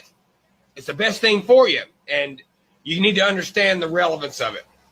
Okay, the overturning the Dred Scott, the 14th Amendment clause was designed to reverse the Supreme Court's decision in 1857, Dred Scott versus Stanford. Decision which held that black people, whether enslaved or free, could not be U.S. citizens. The 14th Amendment ensured citizenship for formerly enslaved people and their descendants. So you black people in 1857, right before the Civil War started, treaties made in pursuance thereof, supremacy clause, says that you're free. Says that you are not even allowed to be a U.S. citizen. And I know most people says, oh, I am a U.S. citizen. Oh, you don't want to be. Because as a U.S. citizen, your government is your creator and you're under their rules and jurisdiction. Now, the reason that they said this is that you were brought here, bought and paid for. You were a slave. Immigrants come here either illegally or legally. Are you with me? To better their life. You didn't have that option. That's why you wasn't even allowed to be a U.S. citizen. So you was free from 1857 from this Supreme Court case, which the Constitution and all them white people that y'all hate freed you. Y'all just didn't catch the memo. The federal government created a war, and then they fucking designed an amendment that completely conflicts with the Supremacy Clause. Treaties made in pursuance thereof, the Constitution is the law of the land. All right. Not something that the bar registry puts forward and condemns as unconstitutional. So, constitutional hillbilly here. You black people, you need to go back and read that. Because the 14th Amendment says that you're admitting that you're slaves or you're descendants of slaves. If you're not allowed to be a U.S. citizen as a black person before the Civil War, you were getting ready to be freed. You understand that?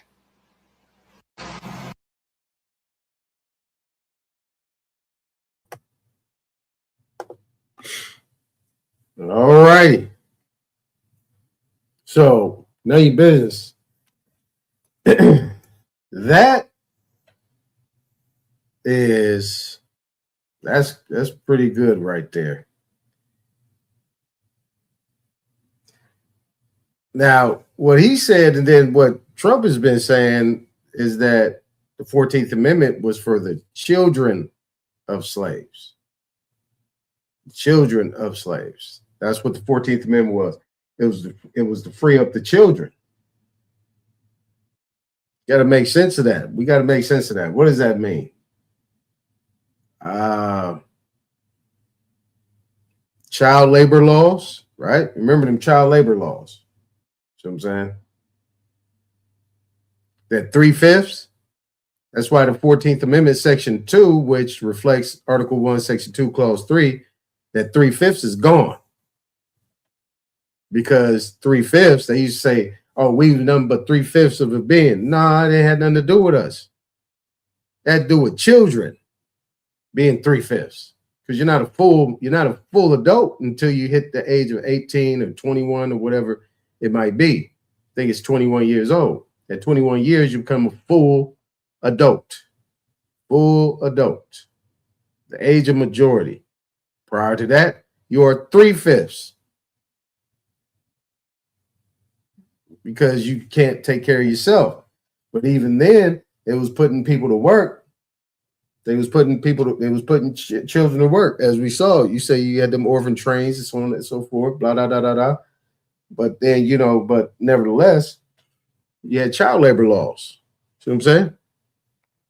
Child labor laws. And, but I like what he said in the beginning.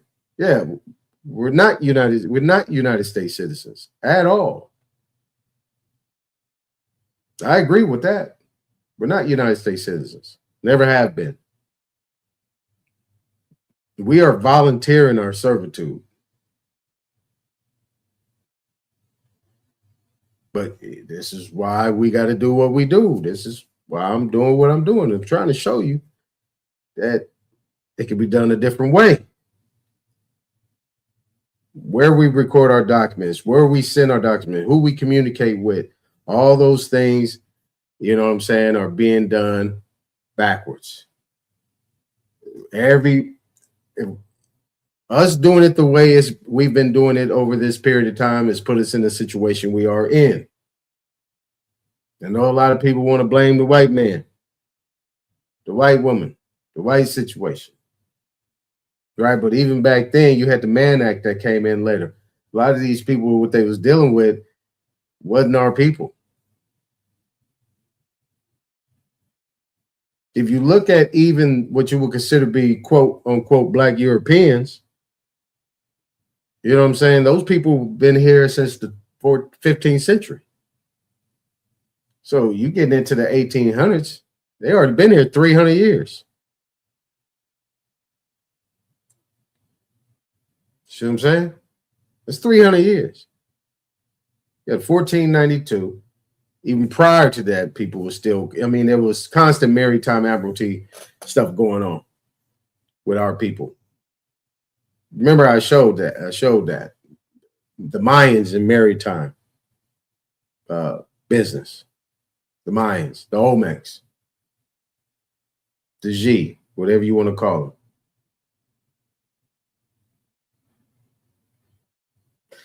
They were already doing maritime travels.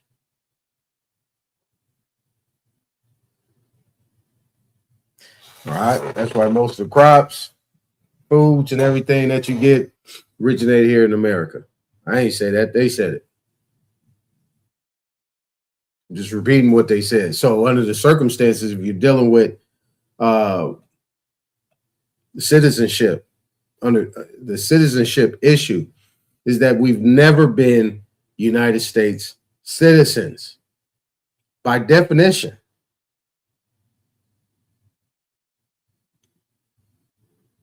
Whatever, I just showed the Indian Citizenship Act. That was by declaration they did that. They declared something.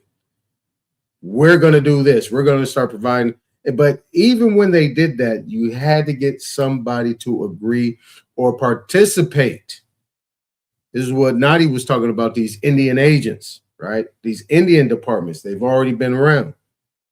And whatever was going on during that time, people had their own aspirations, just like you got the Black Caucus, right? NAACP, you got all these different groups that wanted to gain some type of control in which they didn't have. In order to do that, they had to side with the other side. I wouldn't even call them opposition because we were supposed to be allies through treaty. You do a treaty with somebody, you're an ally. You don't have treaties unless you want peace and friendship. Both sides. You don't hold a gun to somebody's head and say, sign this treaty. It don't work like that because you're dealing with nations. It's not an individual thing. You're dealing with nations. You're dealing with empires.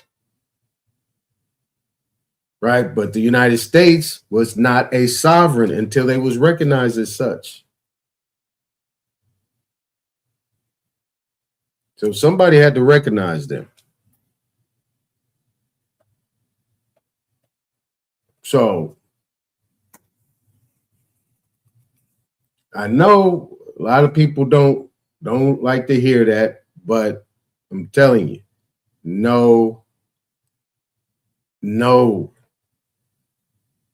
United States citizenship. United States citizenship is dealing with the aspects of citizenship is voting, paying taxes, and some other things, working within the federal government otherwise. So plenty of definitions on that. It's in the rules. That's it. Now, I want to play a couple other things. And that's right. I got your email. Now your business. I'll send you my information in the email. Because you're not, I'll send you the links in the email. That's what I'll start doing as well. I'll just send you the links in the email because a lot of people haven't been getting the alerts and stuff like that. But yeah.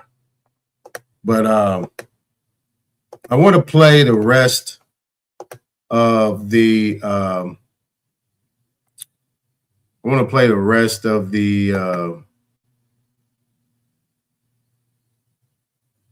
on. I want to play the rest of the videos I played yesterday with Stephen Miller and Scott Besson. Let me where are we at here? Boom. Hold on, is it here?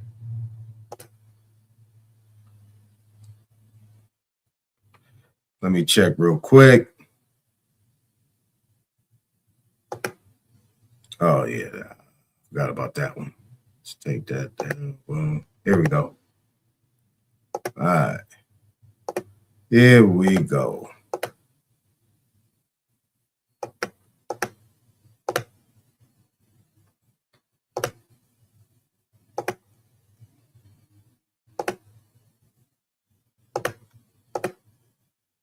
A violent left-wing organization threatening our nation's highest court, and the federal government and the Department of Justice turning a blind eye to it.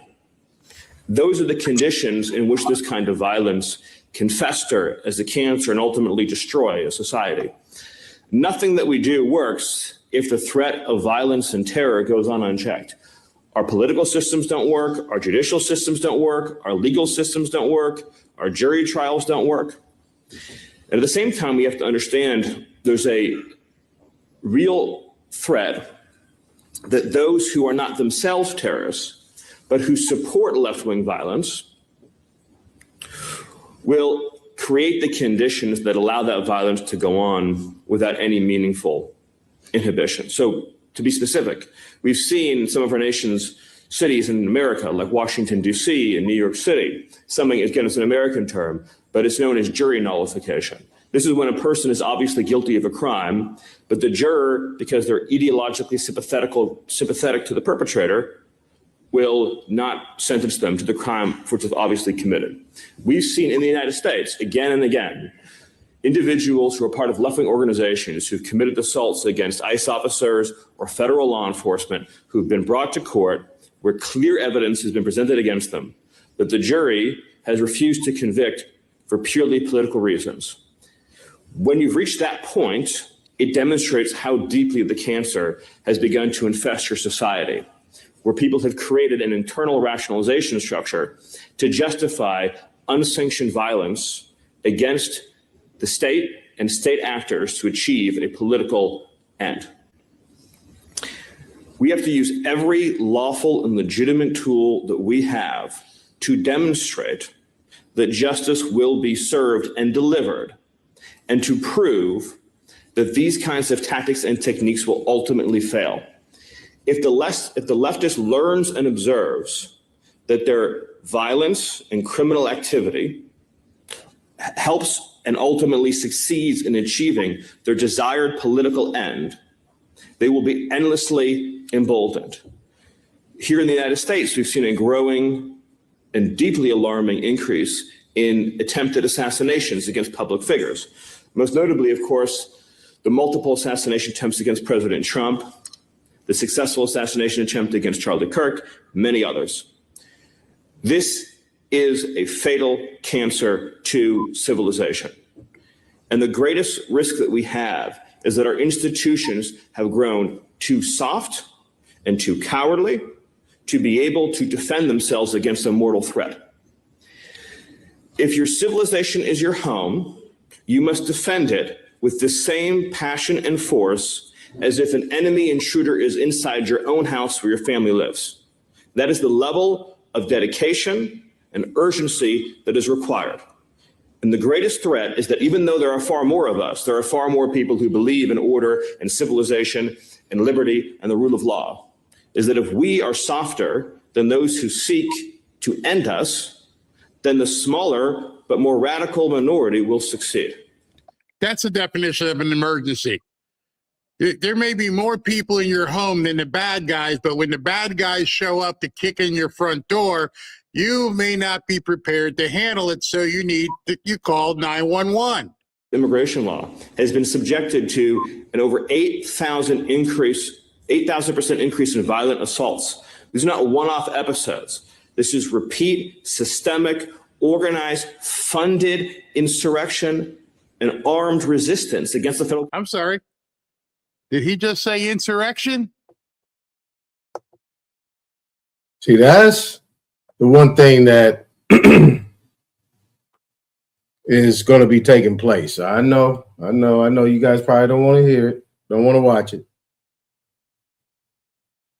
But there's things that are taking place that I'm just going to learn. I ain't going to spend a lot of time on. I'm just going to play it. I ain't making no comments, no nothing. I'm going to get over here to Scott Besson, then we'll move on.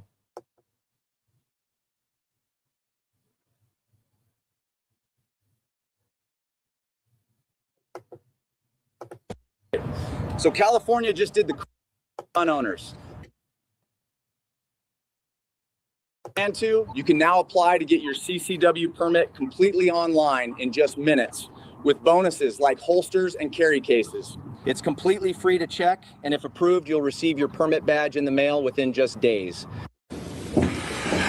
Good morning. And before I proceed, I'm going to go off script for a minute, which is always dangerous, but I'm going to remind everyone in this room and all the media that I was the subject of an assassination attempt February 2024 by an addled left-wing activist 2 hours after being sworn into my job. Did you guys know that? I didn't know that. I didn't know if this is new. Did I miss it? That's for the sentencing this August. So good morning. Thank you, Secretary Rubio, for convening this ministerial and for the invitation to be here. We are here together because the resurgence of political terrorism, transnational in design, and far left in doctrine is no longer the concern of any one nation.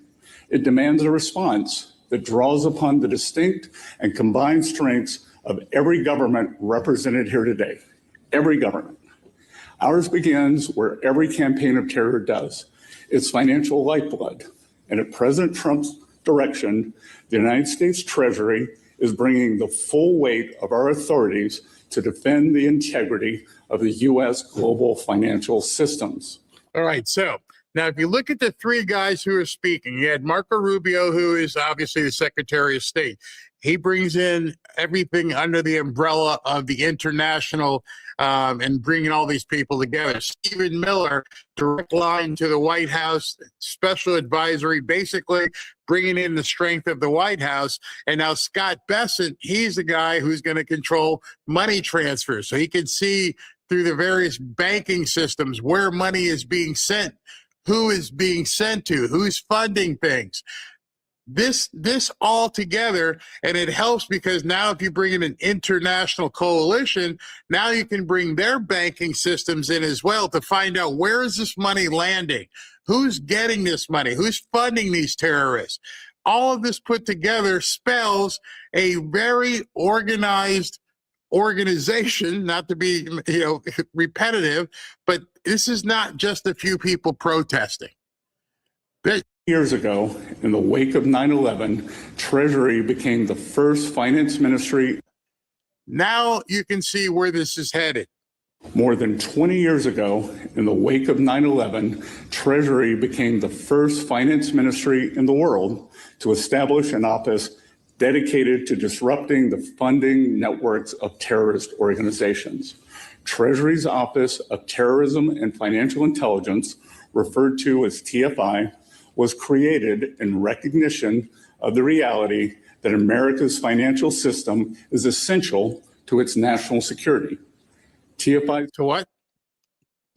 Oh, national security. It's essential to national security.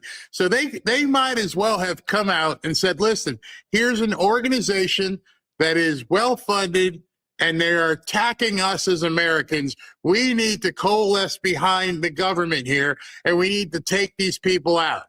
We are now declaring these people enemy combatants, and we have confirmed, without a shadow of a doubt, we have confirmed that they are an organization. I don't care if you call it, there is going to identify, disrupt, and disable illicit foreign funds that threaten our homeland has become one of the Treasury's defining responsibilities.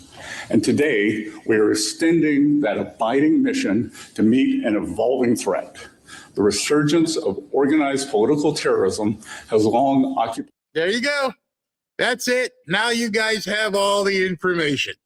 Today, he just said, today we are defining them as a terrorist organization.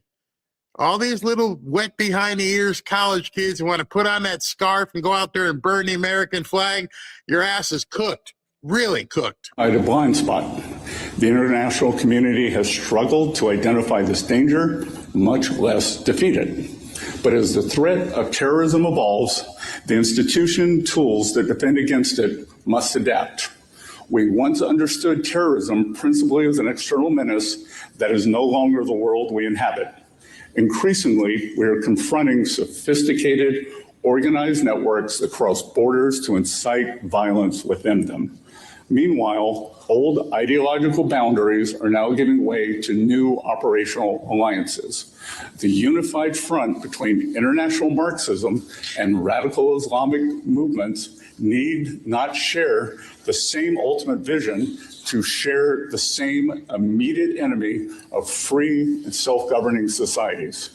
That convergence should concern every government represented in this room. These terrorists understand an enduring truth. Societies are rarely subverted from afar until they have first been weakened from within. So as it tears at the social fabric that allows our societies to function, left-wing terrorism is the visible manifestation of a much broader and more insidious effort to undermine the philosophies that built Western civilization and sustain all we hold dear.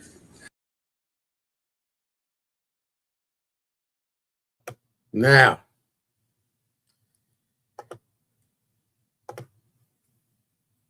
that's what they're talking about. They're not talking about African Americans. Talking about none of that. They talking about they got an issue going on inside. The fox has gotten into the hen house. What Malcolm say? Chickens have come home to roost. One of them things. I like the foxes in the hen house. Now, I know a lot of people want to make a big, issue on this this race thing. But now, as you see, from Stephen Miller, that was the one that spoke first, and then Scott Besson, right? Stephen Miller is an advisor to Donald Trump. So a lot of this stuff be his intellect. Because you see, if Steve Miller don't read nothing. He come right off the top of his head. Why do you think Trump got all these young people around him? He got a lot of young people around him. A lot of people don't know that. Got a lot of young people around him because he's old. Trump is there just as a face. I mean, he has a good business mindset and he has a lot of respect, So, and he's a good leader. Those are his attributes. He's been in that situation. I know a lot of people talk about taxes and, he's filed bankruptcy 18 million times. So what? Everybody does. You should apply it to your life. Might be all right. You see what I'm saying? But see, when you file bankruptcy, you only file bankruptcy on certain things. Nevertheless, that's a digression. But and Scott Besson is the Treasury Secretary and he's the Internal Revenue Service Commissioner. Right? I think that's maybe the first time that's ever happened where the Treasury Secretary is also the Commissioner of the Internal Revenue Service. That means something. That means the Treasury has now control of the Internal Revenue Service. It was talking about all this stuff, 10 years ago? When Trump was in office the first time, what they was doing? They were dismantling the Federal Reserve.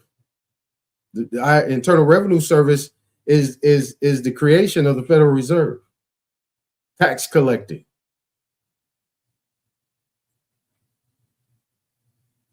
And DOGE, Department of Government Efficiency, that Elon was doing with that crew that he had. Those people were setting up systems, setting up some AI to work and go through all of the systems that are within the government to find out what is going on with this money. But they was making people think, oh, they're going to cut Social Security. They're going to do this. They're going to do that. They're going to do this. They're going to come after all this and all that.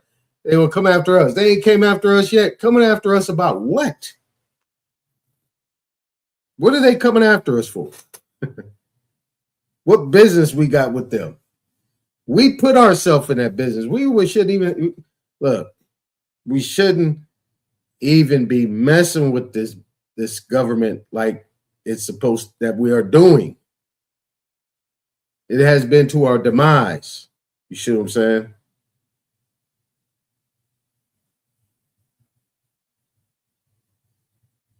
You know what I mean? Yeah, none of your business. That's probably because all that McDonald's he be eating. You know what I mean?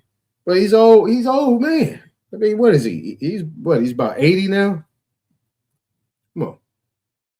Shit. You want grandpa to be farting and stuff like that. Flatulence. Yeah. I know, I saw that.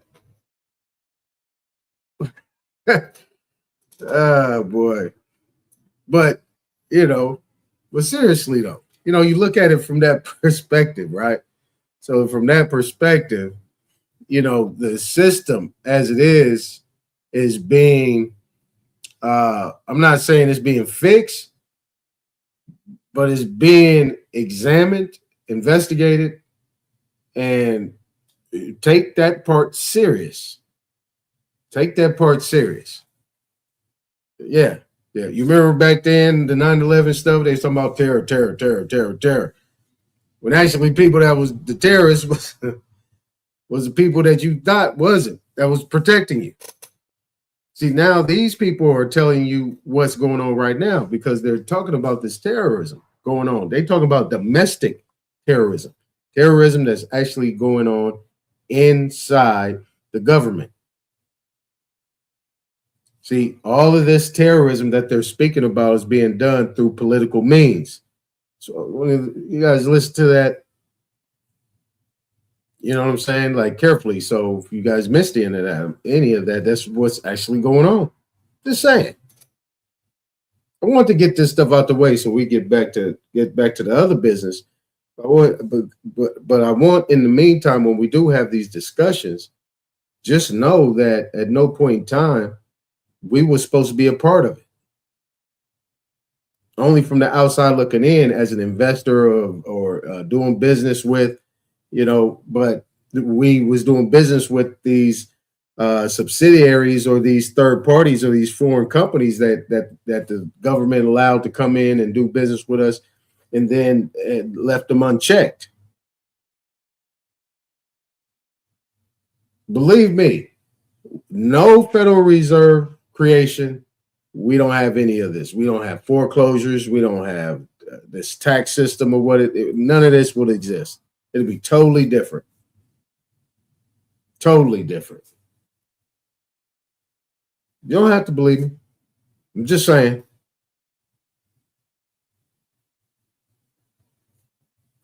Let's go over here. Let's listen to him a little. Let's go a little bit more. Let's see what else Besson got to say.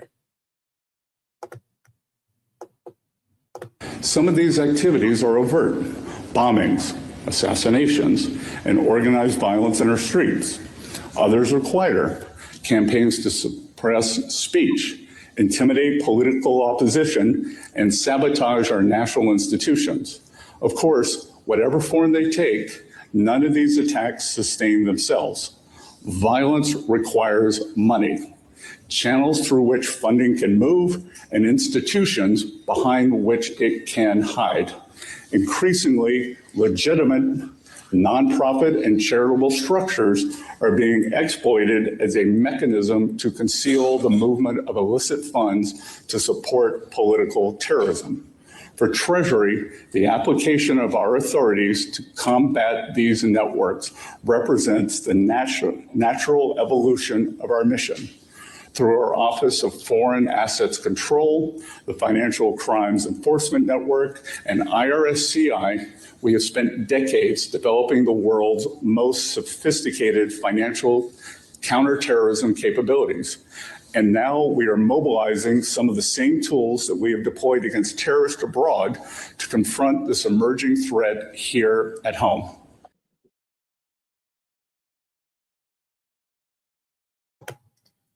So this is what all this stuff has been going on here, right? So like what is this show yesterday about these Asians and all these babies and stuff like that, this surrogate stuff going on. The video that None Your Business just showed, I mean, just that I showed that, you know, they saying that we're not United States citizens and we shouldn't want to be. You see what I'm saying? And you see what he's saying right here. Like all these institutions have been flooded. All of them been flooded with ideology and backed by money. For what? For what purpose? This is where your strength comes in. This is where you become important, because it's always been at the at the expense, right? Use Baldwin's word, at the expense in this debate of the American Negro, the American Black man, the American Indian. It's been at our expense because we're the one paying for it. Literally paying for it. in all forms of fashion. We are paying for it. Because a lot of people think that this is something going on that has nothing to do with us, but technically it does. Because this is our land.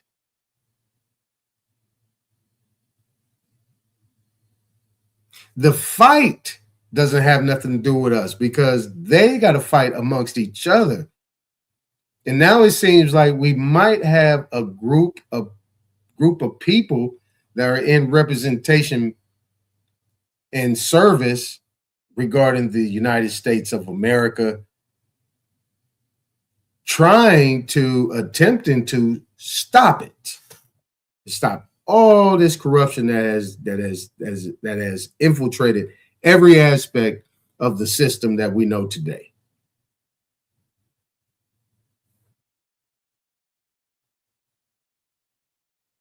You see what I'm saying? But that's why I say they need to fight that out. They need to fight that out and get that back out of there so you can make America great again. Make America what it's supposed to be and have its people, its original people, get back into the position that we are in and get these other people out and get the system back right that is protecting them, as Scott Besson said. Because what's going to be the inevitable and what they don't want, because the information is out, what they don't want is they don't want them people to say, all right, enough is enough. Eventually, these silent wars are going to no longer be silent. You see what I'm saying? And they know, just like Besson said as well, this is an international thing. He's talking to countries out there that's sitting in the stands. They're talking, saw them flags, them is countries that he's talking to. He said, they ain't got nothing just to do with us, got to do with everybody. Every government in this world need to pay attention because it has totally infiltrated every aspect of it. But guess where it originated at? Guess where it started? Right here. On whose dime? Our dime.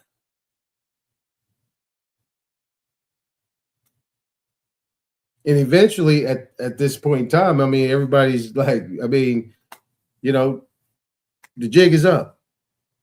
Jig is up. You know what I mean? We know what's happening. And we know what's happening. So they got to fix it. Because now, you know what I'm saying, you're gonna force our hand to take back over our government. You see what I'm saying? You're gonna force our hand to take back over our government and create our own government on this land, and then now we can really compete. Now we're gonna see who wins. Because without our support, they're nothing. They know it. And when you really talking about what's the word they use? Delineate. Once we really delineate, really delineate. We ain't just talking about delineate ourselves from Africans and all this other little half-ass shit. When we really delineate and we say we ain't messing with y'all no more, none of you, what are y'all gonna do about it? I mean, this is what I'm telling y'all. Stop volunteering.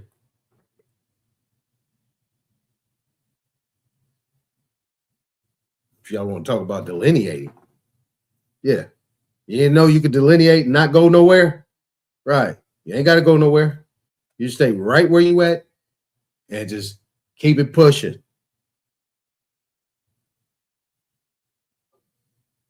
Yeah. It's good work. Now, what we're going to do is we're going to come over here. I want to listen to this guy a little bit, this attorney guy. Boom, boom. There we go. Let's go listen to this guy a little bit.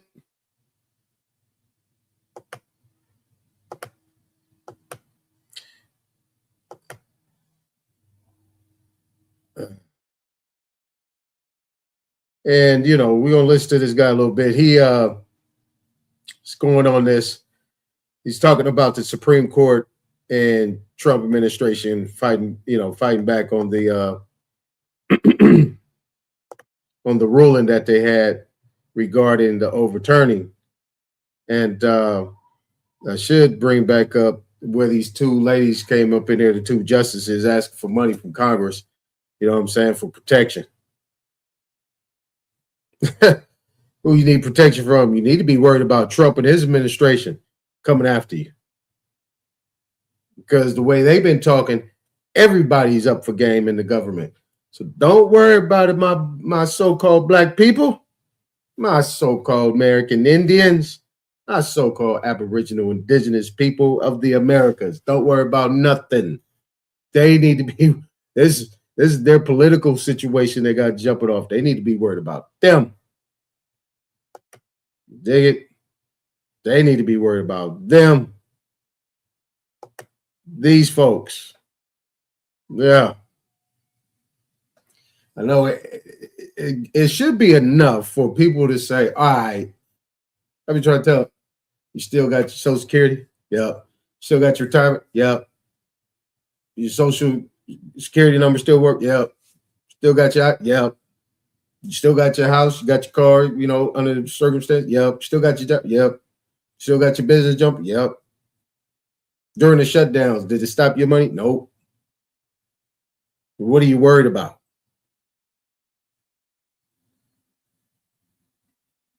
You see what I'm saying? That mindset needs to stop. See, that dependency and all that stuff. This is all the stuff that they put together in our minds through channels, through the Black Caucus, through all these different black groups. These black groups, these civil rights black groups, all these groups expanded and came into fruition off of civil rights and the church. So they keep coming to you. Hey, let me fearmonger you. Let me gaslight you. Let me give you something to think about. At the same time, go and make that donation. Go put that offering in. Yeah. All right.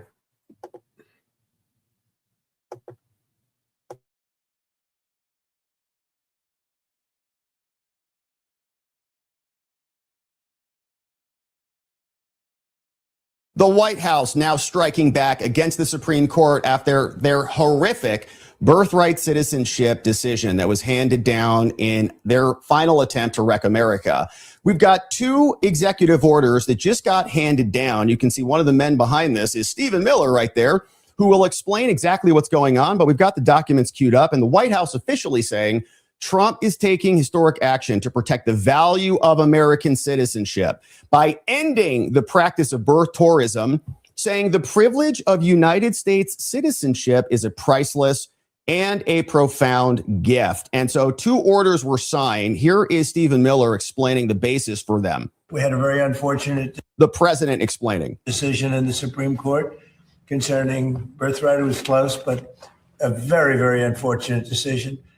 So we're making adjustments because it's very unfair. This was done for a different reason. This was done right after the Civil War. This was for the babies of slaves. And what's happening now, people are building businesses around it. From wealthy people are building businesses around birthright citizenship. That's not the way it's supposed to work. It's a disgrace. They're buying their way in.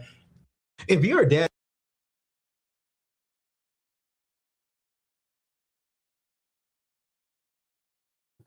Now, that is interesting, right? This is very interesting.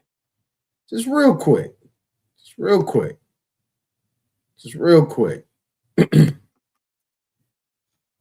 He said they made a business out of it.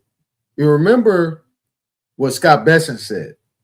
Scott Besson was talking about 501c3s, NGOs of that nature. These people actually making business out of it and doing a lot of different things, you know, like what they was doing off in Haiti. Because people talk about Haiti is crap, Haiti is this, Haiti, you know, all these other, Cuba and all this stuff. Who did that? Them places are beautiful places. I mean, you talk about all the fruits, everything, the people, the women. I mean, everybody beautiful people, you know what I'm saying? Like, but then it turns into this other thing. But you have this juggernaut. This juggernaut. That's been wrecking shop for a minute now. Wrecking shop. And they got us so twisted in the head. But they made a business out of this stuff, this trafficking of all sorts.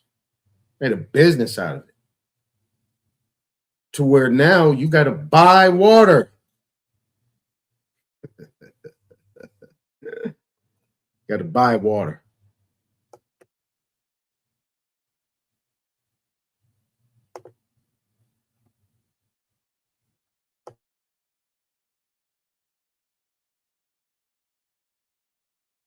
Let it happen. We had a very unfortunate. Not going to let it happen. And so 2 items came down. We'll get to them both. But here's the fact sheet that just dropped from the White House saying, today, Trump signed 2 executive orders to continue to protect the meaning and value of American citizenship after Trump versus Barbara, the horrendous decision from John Roberts and Amy Coney Barrett, saying the first executive order non-exhaustively identifies certain categories of children of aliens who are not entitled to birthright citizenship. Supreme Court wants to go through and have historical exceptions and identify things that were not actually allowed. We're going to codify that and put that in an order to make it clear across the nation, you're not a baby who's a citizen. The second order delegates authorities to the Secretary of State and Homeland to say no more birth tourism at all. We've seen and looked at the websites here. Have My Baby in Miami. Entire businesses set up. We had the hospital in Texas advertising in Mexico to come drop your kid here and get citizenship for $4,000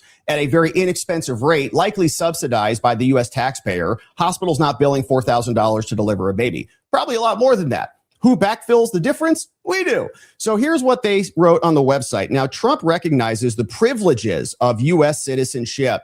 This is a sacred bond between the American people and their nation.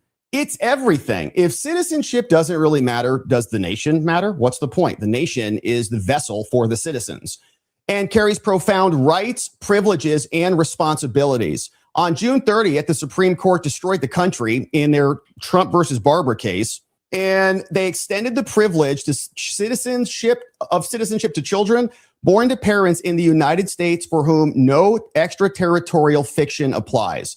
Insane. No allegiance, no jurisdiction. They're not subjecting themselves. We're going to move forward just a little bit. But you see what's actually taking place right now. You see, he's putting these executive orders in.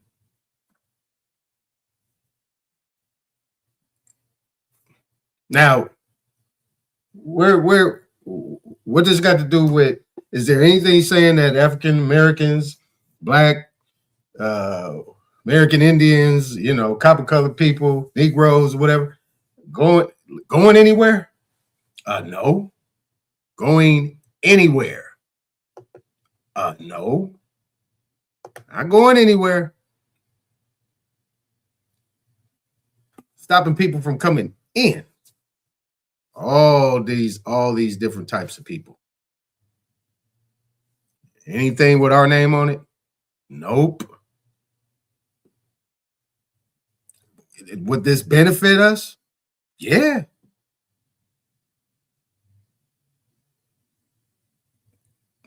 Y'all want to talk about getting something done?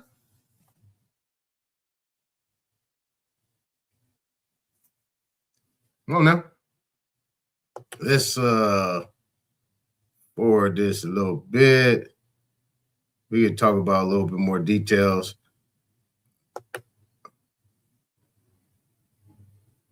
On that. Hold on, let me mute up. Hasn't been. So, first executive order came down saying, by authority vested in me as president, here's what we're doing. Citizenship remains a priceless and profound gift, and we're guarding against foreign malign actors who are swindling American citizens by taking advantage of the generosity of our nation. On June 30th, the Supreme Court decided SCOTUS, and the order here now identifies non-exhaustively certain categories of people who are definitely not covered by the Supreme Court decision. So they said it's this big bucket. Everybody falls within the bucket. They say, actually, we've gone through your decision. These people are clearly outside the bucket. They're not going to count. So it is the policy now, and this will be sued under, I'm sure, that no executive department or agency shall issue citizenship documents for people who are on the list. One, either parent of that baby, of that person, is an alien enemy, defined to include any member of a designated FTO or terrorist organization, all articulated under law. An alien enemy is an interesting concept because if you have an invasion, and the Constitution, Article 4, I believe, says the federal government needs to protect Americans against foreign invasions, including making that guarantee to the state. Since the states don't control the border, the federal government does. So they have an obligation to protect the states against foreign invasions. Now, here's where I'm at with it. Everybody knows the Constitution. If everybody knows the Constitution, right? Anybody that goes against that Constitution is what? A foreign enemy. It's an enemy.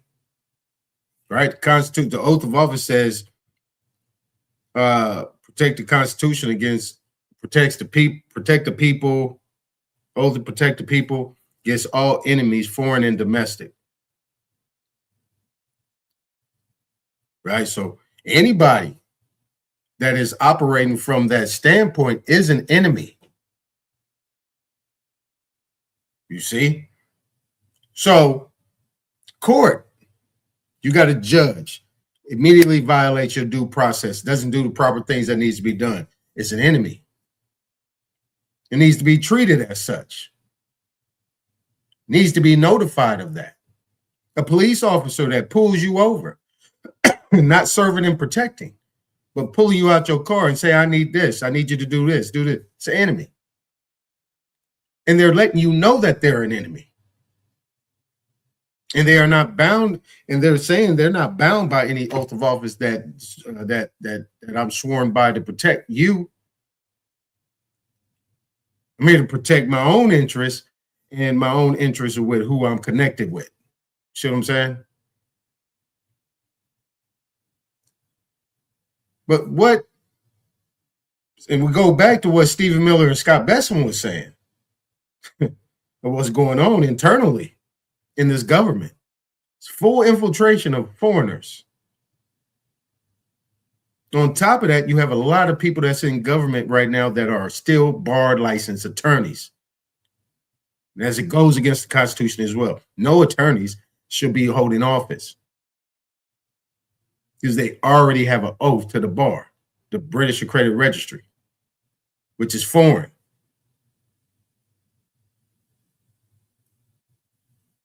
See what I'm saying?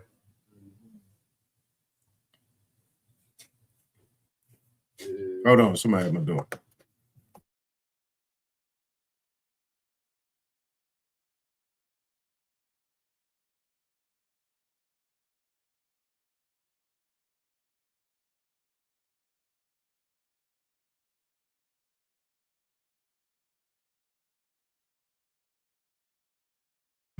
All right. My Wednesday, today is Tuesday. All right. So if we know that, okay, so if we know that to be true, like everything that's going on, you have a problem recording a document or anything like that. You know what I'm saying, J-Dub? People stopping you from doing what you're doing, they are a foreign enemy. And they have infiltrated and are occupying a seat of public service that they have turned into an adverse position.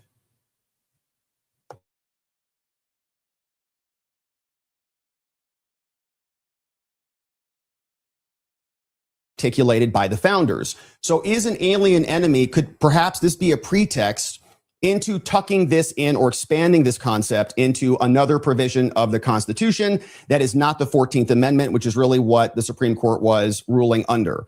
Also, under B, either parent of that person is a foreign government employee. You can come here, but you're not having an anchor baby. No ambassador babies. Persons employed by foreign embassies or consulates who are nationals of that foreign country, not allowed. People employed by a foreign government in an official capacity who are here. Your babies don't count. If you're employed by an international organization that has some organizational immunity, no. Either parent of that person, if they're engaged in a commercial transaction to purchase and access birthright citizenship or engaged in fraudulent activity to obtain citizenship, you don't count either. Subsections here. When the parents of the person, the baby, engage in a commercial transaction to ensure that the person's mother is present here, that counts. You're excluded. And when the parents engage in a commercial transaction with a surrogate present in the U.S., you don't count either. Now, the person is born, again, in a territory or territorial waters where citizenship is not conferred. No citizenship for you. So,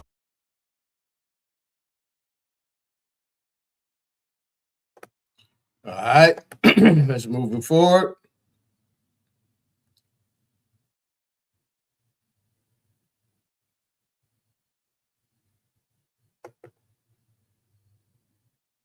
claim territorial control of America. But here's Stephen Miller explaining more about the new birthright tourism and birthright citizenship orders, which were just handed down from the White House. So today the president signed these two executive orders here relating to birthright citizenship and birth tourism. As the president mentioned, the 14th Amendment was passed exclusively in the aftermath of the Civil War. Yeah. Isn't this? No. Like Puerto Rico? No. Well, I don't know if you know, isn't this, but you know, there's a treasury in Puerto Rico. You know that, right? Puerto Rico is part of the United States. They actually have a treasury over there, and that treasury was the main treasury. But it seems like the treasury in America now is the one that holds all the weight now. Because usually what we used to do, we used to send some of our stuff to Puerto Rico, and that stuff would go away. Because the treasury is on that island, Puerto Rico. I don't know if y'all know that. Yeah, there's a treasury in Puerto Rico. That had more strength and power than the one in Washington, D.C. Yeah, Puerto Rico is a United States territory. But that was for the United States, though. The 1871 United States, the Reconstruction United States, Federal Reserve United States. You see what I'm saying? So there's a difference. But yeah. But a foreign national, right? We will be considered to be foreign nationals, right? Based on the fact that we are American Indians, right? India is not taxed. If you're not a United States citizen, you don't get taxed, right? You're not to be taxed because you're not subject to the jurisdiction of the United States. Those that are subject to the jurisdiction of the United States, those are the ones to be taxed. You see what I'm saying? Let's continue. What's up, Rob? War, so that to ensure that the children of slaves would be citizens. It had no other meaning and purpose outside of that. And that's been clear, obviously, since the day that it was passed. You can go back and you can read the congressional debates. This is not something that's even seriously contested by anybody. The president is using his authority as commander-in-chief to sign first an executive order using the new ruling the Supreme Court issued to expand the definitions of people who are ineligible for birthright citizenship. That includes, for example, alien enemies of the United States, members of foreign terrorist organizations, and large categories of people who lobby and act on behalf of foreign governments. And so with taking this action, it ensures that large numbers of people who wrongly would be getting birthright citizenship will no longer be eligible for those benefits. The second action that he's taking, which is especially historic, is for the first time ever in American history to ban birth tourism. So I want you to really let that sink in. This has been something that people have talked about not only for years, but for decades. The idea that people come here pretending to be a tourist, pretending to be a visitor, saying they want to go to Disneyland, they want to go visit a monument or go to a national park. But the real reason they're here is to have a child, to make that child an automatic citizen, leave our country, and then have a U.S. citizen child. It gives them access under this broken system to welfare benefits, ultimately to the voting booth, and all the other rights and privileges that belong solely to Americans. So that practice of birth tourism is, as of the signing of this order, hereby banned. Banned. What that means is that no one in the world is any more allowed to obtain a visa for this fraudulent purpose. It is probably, and President Trump has done many historic things on immigration, too many to list now, sealed the southern border shut, record deportations, record integrity, stopping foreign terrorist entry, record reduction in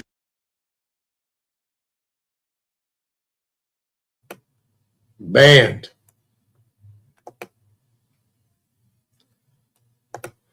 Banned. So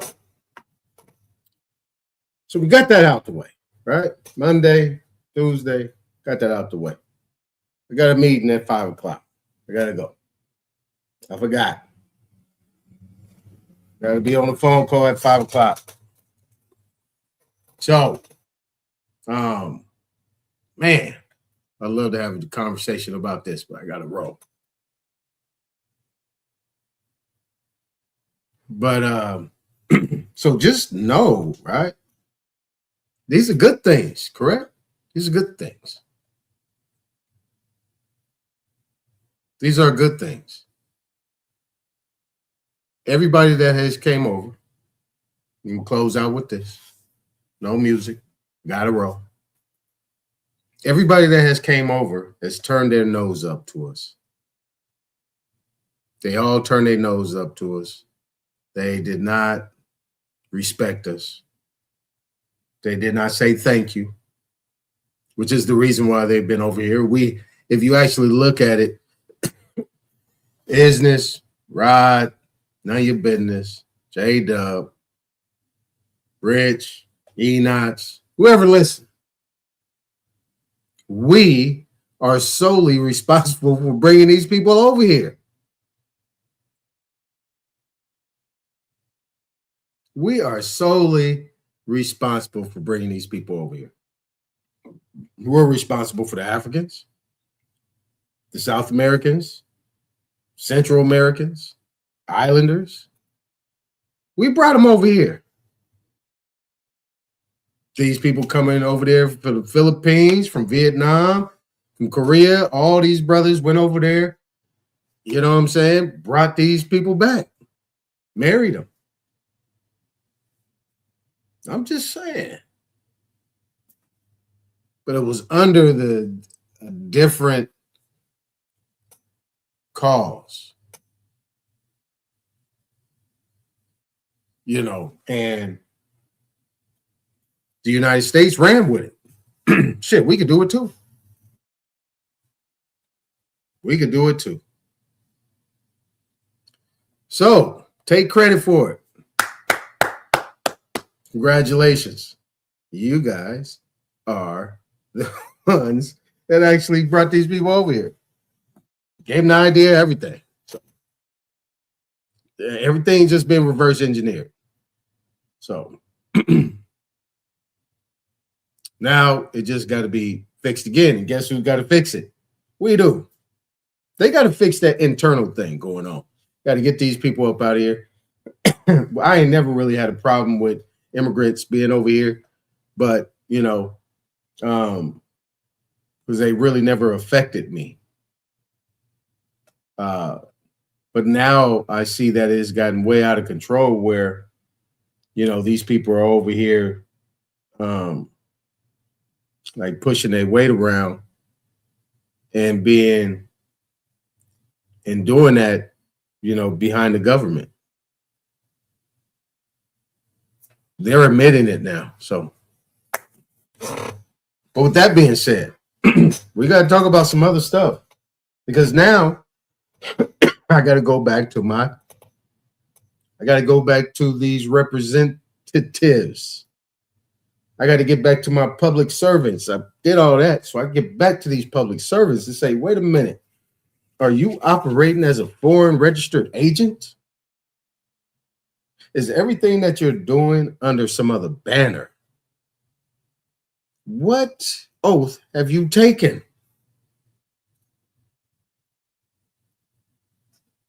Gotta talk about that on the next one. Peace.